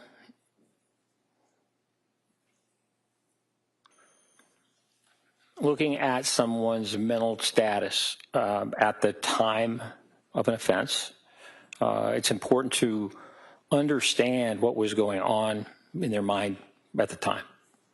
And in this case, the widely divergent reports from Lindsay Clancy versus her husband Patrick raise questions about what she is telling me and how things are happening. So certainly that's a cause for significant concern. One of them is not correct in their statement. And in terms of what you testified about earlier about the defendant giving you one version of what the voice told her and giving Dr. Spinelli a different version of what the voice told her, is there any significance in your evaluation to that? Yes. And what is that? Well, again, it's markedly inconsistent. Ms. Clancy was very clear with me about the time that the voice started and that it was constant for a period of time until the children were killed, and then it stopped. And according to Dr. Spinelli's report, Ms. Clancy stated that the voice started much, much earlier, actually when Patrick Clancy left. And so we're talking about a significant difference in time. And those two just, they don't match. So it's hard to, which version is the one that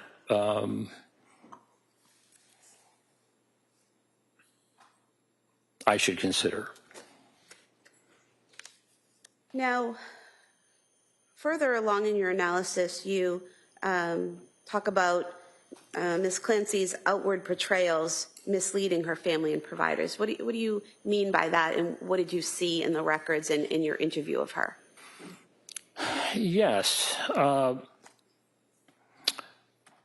in looking back at her history, for example, with Patrick, she dated Patrick when she was in nursing school, and that was at a time that she was experiencing fairly significant anxiety, according to her, such that she went to a psychiatrist and was treated for her anxiety with Prozac and Wellbutrin and also propranolol. And this was for a fairly significant period of time during their dating, approximately a year. And when I spoke with Mr. Clancy, and also in other testimony and collateral information, he was completely unaware that she was experiencing mental health symptoms at that time that they were dating, or that she was taking medication. And he said he did not learned that she had taken medication, mental health medication, Prozac, Wellbutrin, those are both antidepressants, as well as propranolol, which helps with anxiety, particularly with the kind of presentations that she was doing. But he was unaware until during this time that she was having, great difficulty, November, December time period. And that's of 2022? Yes. But there are other aspects too where her portrayal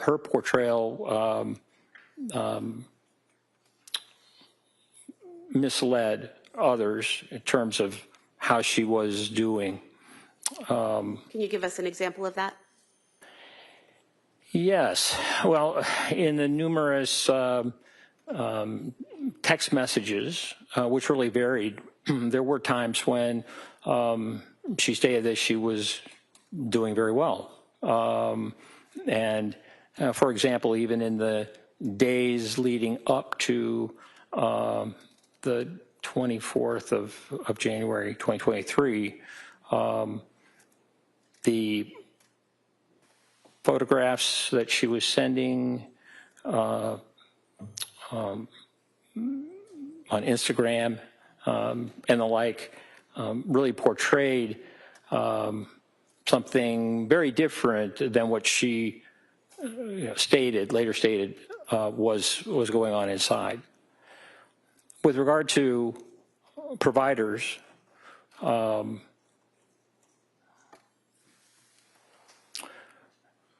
Ms. Clancy told me that during this period that she was having such difficulty, and that was really starting in October. She started taking medication in October. Ms. Clancy told me that she was having a real difficulty with some symptoms and anxiety and the like.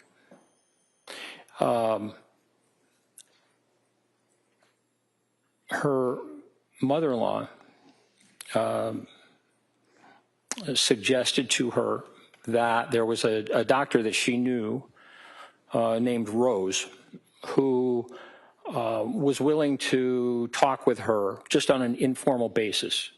And so as I understand, this doctor made time for her to be seen, not in an official way, not as in a doctor-patient relationship, but just to get an understanding about Ms. Clancy's problems. And that this doctor recommended Lamictal or lamotrigine as a medication that could be very helpful, with regard to the depression she was experiencing, the issues with mood and the like. And so in looking at Dr. Tuff's notes, there is a note, I believe, on December 1st of 2022, in which they discuss Lamictal as a real possible medication. And then by mid-December, it was really a very, very difficult time. The whole month of December, in many ways, was very difficult. But after this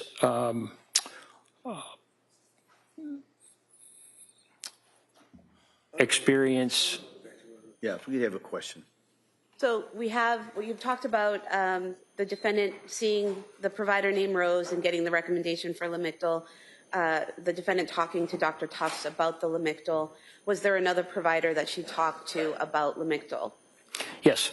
And who was that? That was nurse practitioner Gelada. And eventually was Lamictal prescribed by one of these providers? Well, really by both. And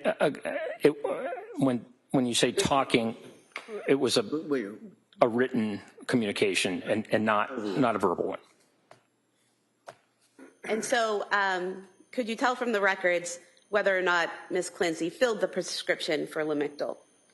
Yes. What is Lamictal? Lamotrigine is actually, Lamictal is an anticonvulsant that was approved for bipolar disorder back in the early 2000s, I think 2003, for bipolar disorder. Now, it's used for epilepsy, but also been found by the FDA to be extremely helpful in depression related to bipolar disorder. And after receiving the 3 recommendations to try Lamictal and the prescription from Dr. Tufts, which she filled, did the defendant tell you whether or not she took the Lamictal? She told me that she had decided not to take the Lamictal because she was concerned about the potential for a rash, a serious rash. And the fact that 3 providers recommended this medication to help her and the defendant chose not to take it because of the potential of this rash, was that significant to you in any way in your evaluation? Yes. And how so? Well, Dr. Tufts had written the prescription and it had been filled. Actually, Nurse Gelada also wrote a prescription for the Lamictal, and Ms. Clancy told her, well, you can cancel that because I already have a prescription of Lamictal from Dr. Tufts. What was concerning was that I don't see evidence that Dr. Tufts was notified that she had decided against the Lamictal. And so that would have given a provider an opportunity to think about something else that also could help in this domain. But yet Ms. Clancy had decided not to take it, but also not to tell the doctor that she had decided not to take it. Well, doctor, was there also something that you noticed in the way she described, Ms. Clancy described to you, how she was feeling at McLean Hospital when she was there versus the description of her feelings in the McLean records? Yes. And what was the difference between the two, and how was it significant in your evaluation? I recall that she told me that her she felt like a zombie. Very, very significantly affected, and certainly while the records at McLean demonstrate that she was not doing well, there were differences in terms of how she characterized that. And when a patient is characterizing how she felt at a certain time in different ways, one to you and a different way to her actual provider at the time, is that concerning in any way? Well, yes. And why is that? Well, the more candid a patient can be with the symptoms that they're experiencing, the better able the prescriber is to make a determination about how best to treat those symptoms. And also it can be very helpful in diagnosis as well. And did you also take note of the appointment Dr. Tufts had with the defendant on January 23rd, 2023 in the records, and the fact that the defendant denied experiencing suicidal or homicidal ideation in that meeting? Yes. And how was that significant, if it was? Well, Ms. Clancy had been looking into alternative treatments and had discussed with Dr. Tufts earlier the potential for esketamine. This is an FDA-approved medication that has to be administered by a doctor within a facility, but it can have rapid positive effects in treating depression.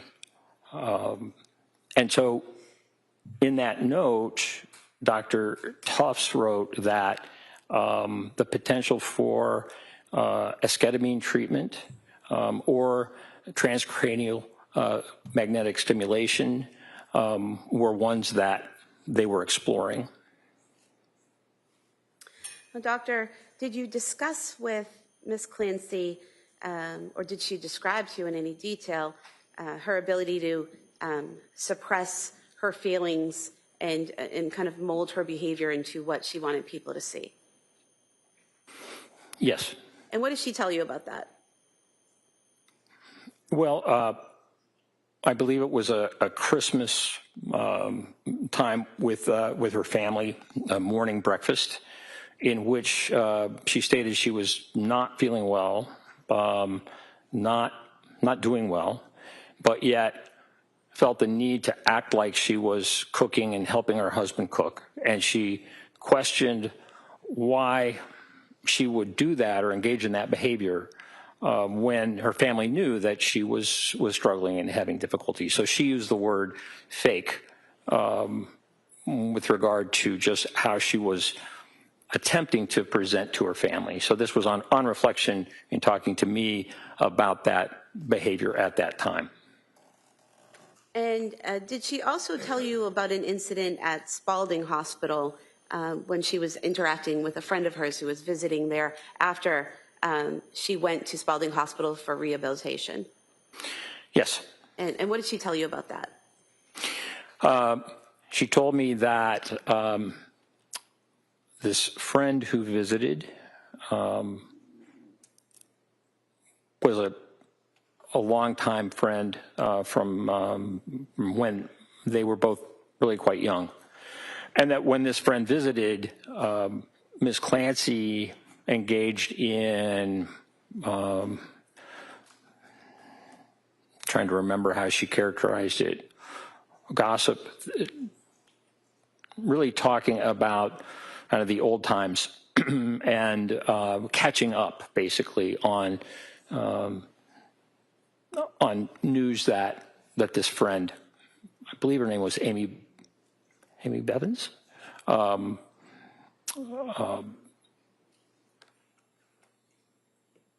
they had similar or shared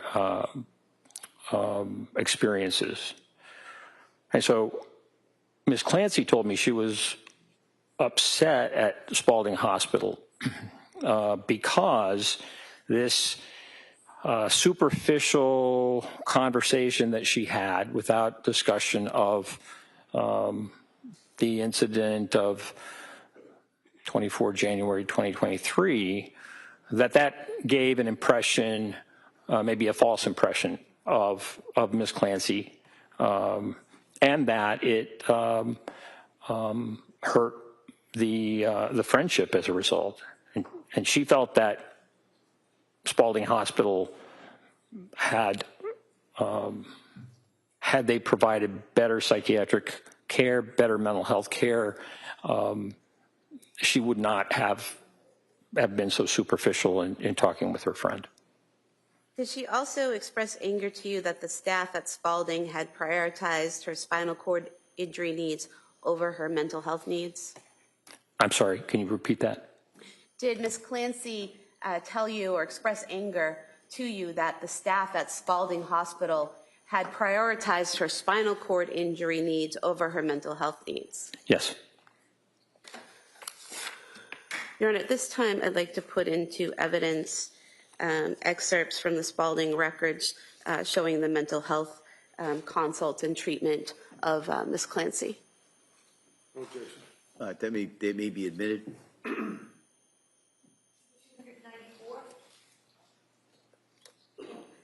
And so, Doctor, did you have an opportunity to review the Spalding records? Yes. And did you see in the Spalding records that not only a psychiatrist, but also a psychologist and a social worker met with Ms. Clancy while she was at Spalding multiple times? Yes. And is there anything about the inconsistency of Ms. Clancy telling you that she didn't receive that treatment or that focus at Spalding versus the record, what the records show that are significant in your evaluation of her? Well, it's inconsistent and doesn't match up with that collateral information. So her depiction of the lack of mental health care at Spalding didn't match up with the evidence from Spalding in terms of the documents. Spalding is a rehab hospital, and that is they were really concentrated on the spinal injury, but also did have mental health services available. And Doctor, moving along in your analysis, did you look into and evaluate the defendant's decision to send Patrick Clancy on errands on January 24th, 2023? Yes. And what stood out to you as significant in what you learned from the records and from Ms. Clancy herself in that area? I asked Ms. Clancy to tell me about that that afternoon, and specifically that decision for takeout. And as I recall, she told me that she texted her husband Patrick basically to say what would you think about having takeout? It's been a long day, and a fairly broad, open-ended request, and that he responded positively, and from then she made the arrangements to look up the distance between their home, and 3V restaurant in Plymouth, but also looking at, basically making plans to have the food ordered. And she had texted her husband ultimately and asked him about, to tell her what order to make. And so in looking at the record, it was really reversed. Instead of starting with asking her husband, what would you think about takeout? How about getting takeout?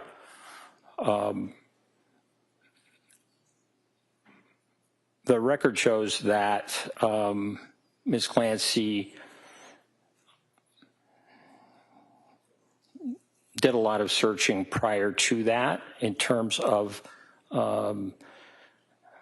3V, the distance, and the like.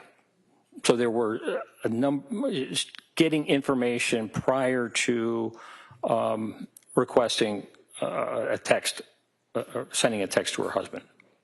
And in the text, rather than saying, what would you think about takeout, getting takeout, she said, how about getting takeout at 3V? I am, it's been a long day, et cetera. And so this reversal, in terms of what she told me, and what actually we see in the collateral, I thought was significant. How so? Well, she told me that the only restaurant that she could think of, could remember about getting takeout was 3B. And Patrick told me that they had never gotten takeout from 3B. He named West End Grill and Chestnut Grill as places that were in Duxbury and close by that they liked and that they often got takeout from. They had been to 3V and they liked it. They had gone as a family, but they had never gotten takeout there, takeout from 3V. And so presenting not just the idea of takeout, but how about 3V? And she had already done lots of checking about distance and the like. I thought was inconsistent. What I saw from the record was not what she told me in terms of the order in which she made those decisions, and so I saw that as being significant. And was there a similar scenario with the request of Patrick from the defendant to also go to CVS? Yes. And so what was the difference between what she told you about the plan to go to CVS and or what she told Patrick and what she had done in terms of research? Well, the research for, I think it was Miralax, which was suggested for Cora's constipation. They had had an appointment that morning in pediatrics, and this was suggested that the Miralax and CVS was something that Ms. Clancy looked into sometime after 4 o'clock, but not long after 4 o'clock, and well before she contacted her husband. But that she did not communicate to her husband the importance of picking up Miralax at CVS, who she had called, until really right before he left. So he had planned on going to 3V, driving to 3V, almost 6 miles, to get the takeout. And then she also added on that other errand right before he left. And so was it significant to you that she had researched the Miralax and looked into CVS an hour before, but just added that that part of the errand on right before her husband left? Yes. And why? Well, it lengthened the trip. It added one extra obligation for Patrick, and that would make for a longer time that he was away. And moving along in your analysis, you discuss Ms. Clancy's suicide attempt, and you say that it was serious, but required sequential decision-making. Is that correct? Can you just repeat that? I'm sorry. Sure. In your report, you describe Ms. Clancy's suicide attempt as serious, correct? Correct. And you also state that it required sequential decision-making. Is that correct? Yes. Can you talk a little bit about why you found that it was serious and how you found that it required that sequential decision-making? Well, I think in looking over her records previous to that day, 24 January, she had contacted Aspire twice, a suicide hotline, and spoken to them. And really, as I recall, since early December had been speaking about suicidal ideation. So this was something that that was significant for her. There was, of course, an assessment that in the emergency department that on the 15th of December. So you look through the record and that you do see that she was concerned about self-harm and suicidal ideation. If we look at the actual day after the children were killed, or after the children were strangled, Callan was still living at the time that EMS arrived.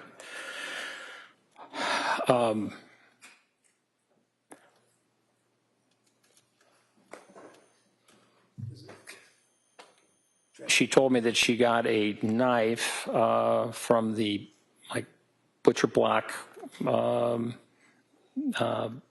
the kitchen, and then went upstairs and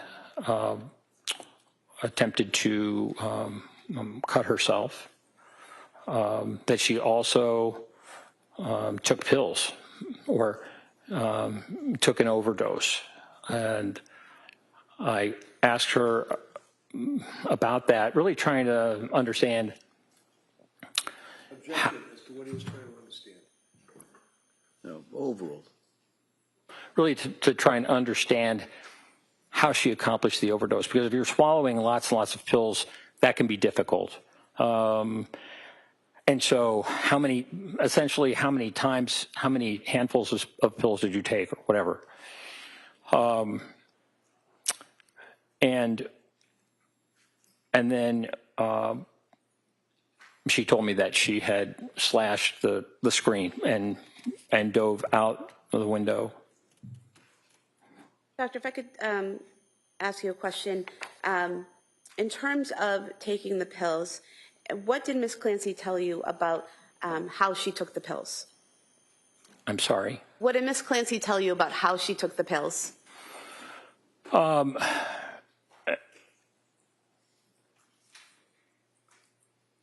It wasn't really very clear. I was. Objection. Requesting what she said is the question. Do you recall what she said?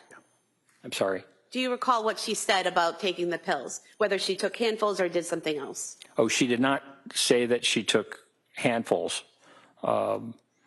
She did not describe the overdose in any specific terms. Did she tell you anything about crushing up pills? Objection. Leading question. It's already been answered. Next question. Did she give you any other information about taking the pills? No.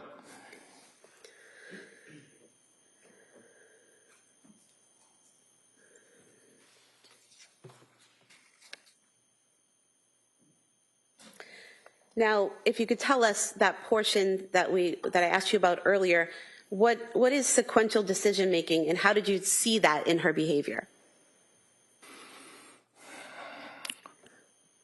Well, as I mentioned, she, after strangling the 3 children with the exercise bands, she went up the steps, went to the kitchen, she got a knife, and then ascended yet another group of steps to her bedroom, to their bedroom, and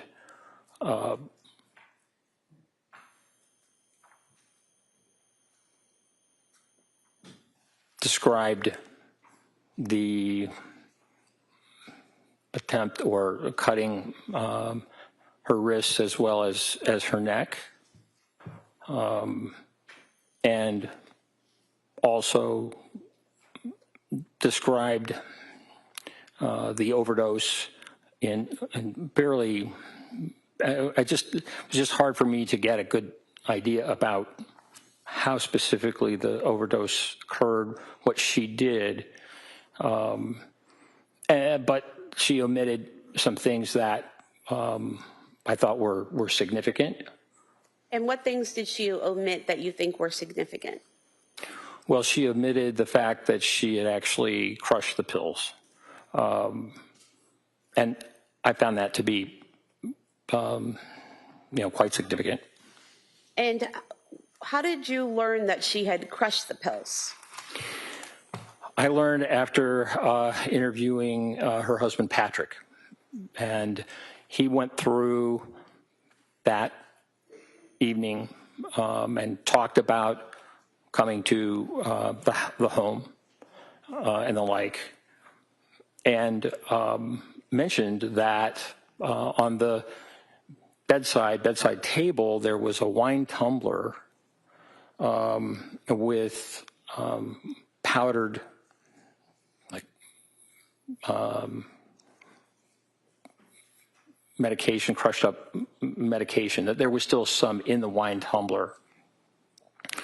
And I had not heard, I mean, she had not told me that she had actually crushed the medication.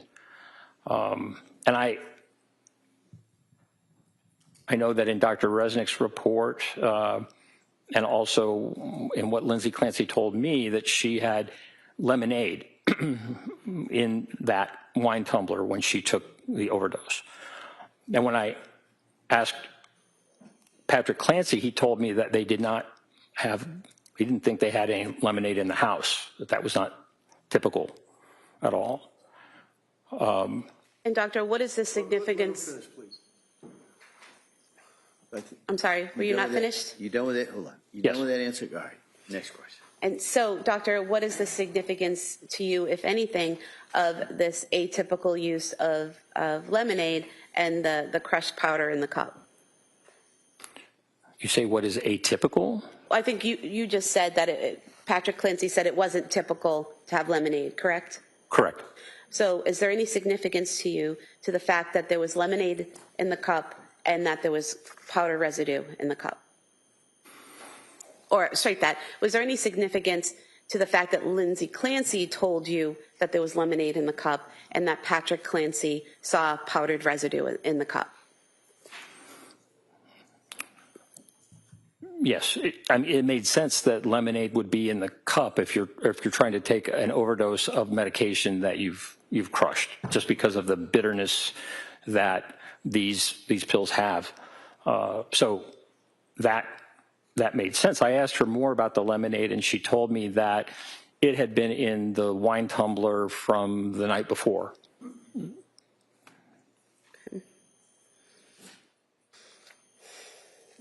And in terms of the decision-making process, like what types of decisions is she making? Are you referring to, what to take and how to take it and when to take it and when to cut herself, those types of decisions?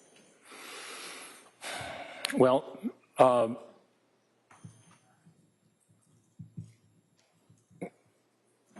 crushing pills is really a challenge. If you don't have the right equipment, if you don't have like a mortar and a pestle that they might have in a pharmacy. And so what I wondered about was that process of crushing the pills to the point that they were powder, in order then to put them in lemonade and then drink them. And so that is, to crush pills, significant number of pills into fine powder is not an easy thing to do, particularly if you don't have the right equipment. It's just kind of a laborious process. And she also did not, it was Patrick Clancy who told me about the door being locked. And she told me she did not recall locking the door. And in terms of Ms. Clancy's ability to execute the strangulation of her children, is there anything about how she did it, what she did, that stood out to you in your evaluation? Yes. And what is that?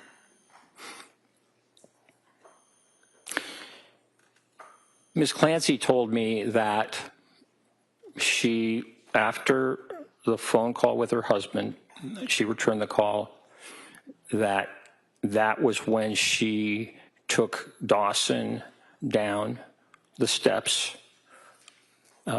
into her husband's office to strangle him. And I asked Ms. Clancy about what she remembered about how she what she said to Dawson to get him to go down the steps and leave, his sister and brother upstairs, and was there resistance, verbalization, et cetera, crying. And she said she could not recall that. She could only recall bringing him down the steps and then strangling him. And then she repeated that. The next child was Cora, that she went back upstairs and did not recall how she got Cora down the steps, how Cora came down the steps, but then brought her into a different area, kind of a living room area in the basement, and strangled Cora. And then lastly, that she went up to get Callan. And I asked her, I said, where was Callan upstairs? And she said, well, maybe in a playpen, often, she said she couldn't really remember, but then bringing Callan down. And he was the last child to be strangled, all during this time where this voice is over and over again saying, this is your last chance. You have to kill the children before you kill yourself.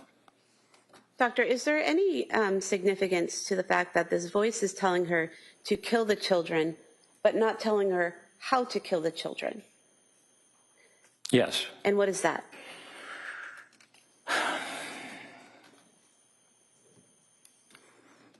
Just like adults, children have a will to survive, strong will to survive. I think it's just part of being human. And so I know that Dr. Resnick described Ms. Clancy as acting as if she were a puppet, but the children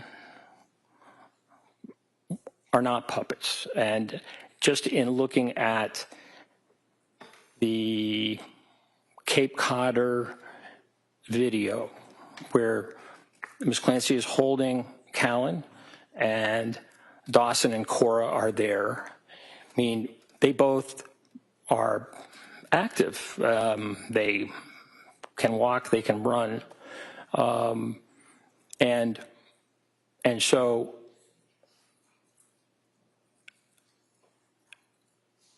to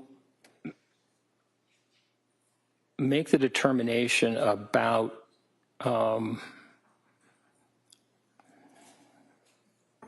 going to object to this. All right, can I see counsel at sidebar?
sit down? Yeah, please.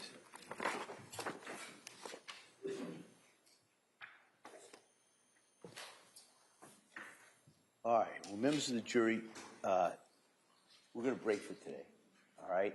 And in talking to counsel over here, it is anticipated that the evidence will close tomorrow, all right? So I just kind of wanted to give you a little bit of a heads up in regards to that. Now, the way it works in a case like this is it requires, after the evidence closes, I have to meet with the attorneys and go over some of the instructions. So it's probably, and you've all seen how good I am in my predictions about the schedule, but it's probable that we will be doing closing arguments, not tomorrow, but the day after, all right? So the anticipation is the evidence will wrap up, finish tomorrow, and then we'll start arguments and charge the next day with deliberations that day, all right? So I just kind of wanted to give you as much heads up as I can. This is one, well, I don't even want to go where I think about this prediction, but I think it's a good one. So I just kind of wanted to give you some idea of where we are in regards to this. So I'm going to excuse you till tomorrow morning. You've heard a lot of evidence, but you haven't heard all of it, all right? And like I've said before, you haven't heard the closing arguments of the attorneys. You haven't heard the law that you're going to have to apply to this. So you still have to keep an open mind. You still have to follow those instructions. Don't read anything about this. Don't listen to anything about this. Don't watch anything about this. And don't talk about it with anyone. You've been so good at following those instructions for all these weeks. I'm just going to ask you to kind of hang with those instructions a little bit longer. And so with that, I'm going to excuse you till tomorrow morning. We will continue with the witness who's on the stand.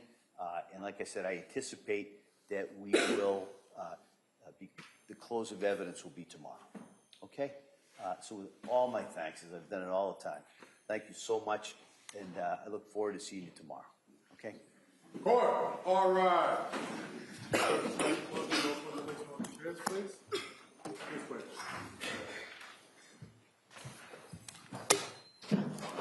Should get a flash drive for you. It's a flash drive of that video.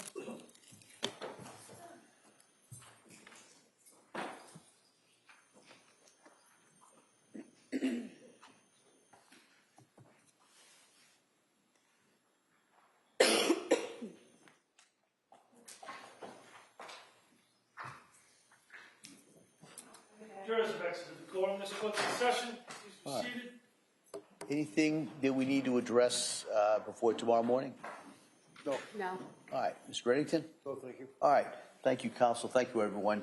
We'll be in recess until tomorrow at 9 o'clock. Court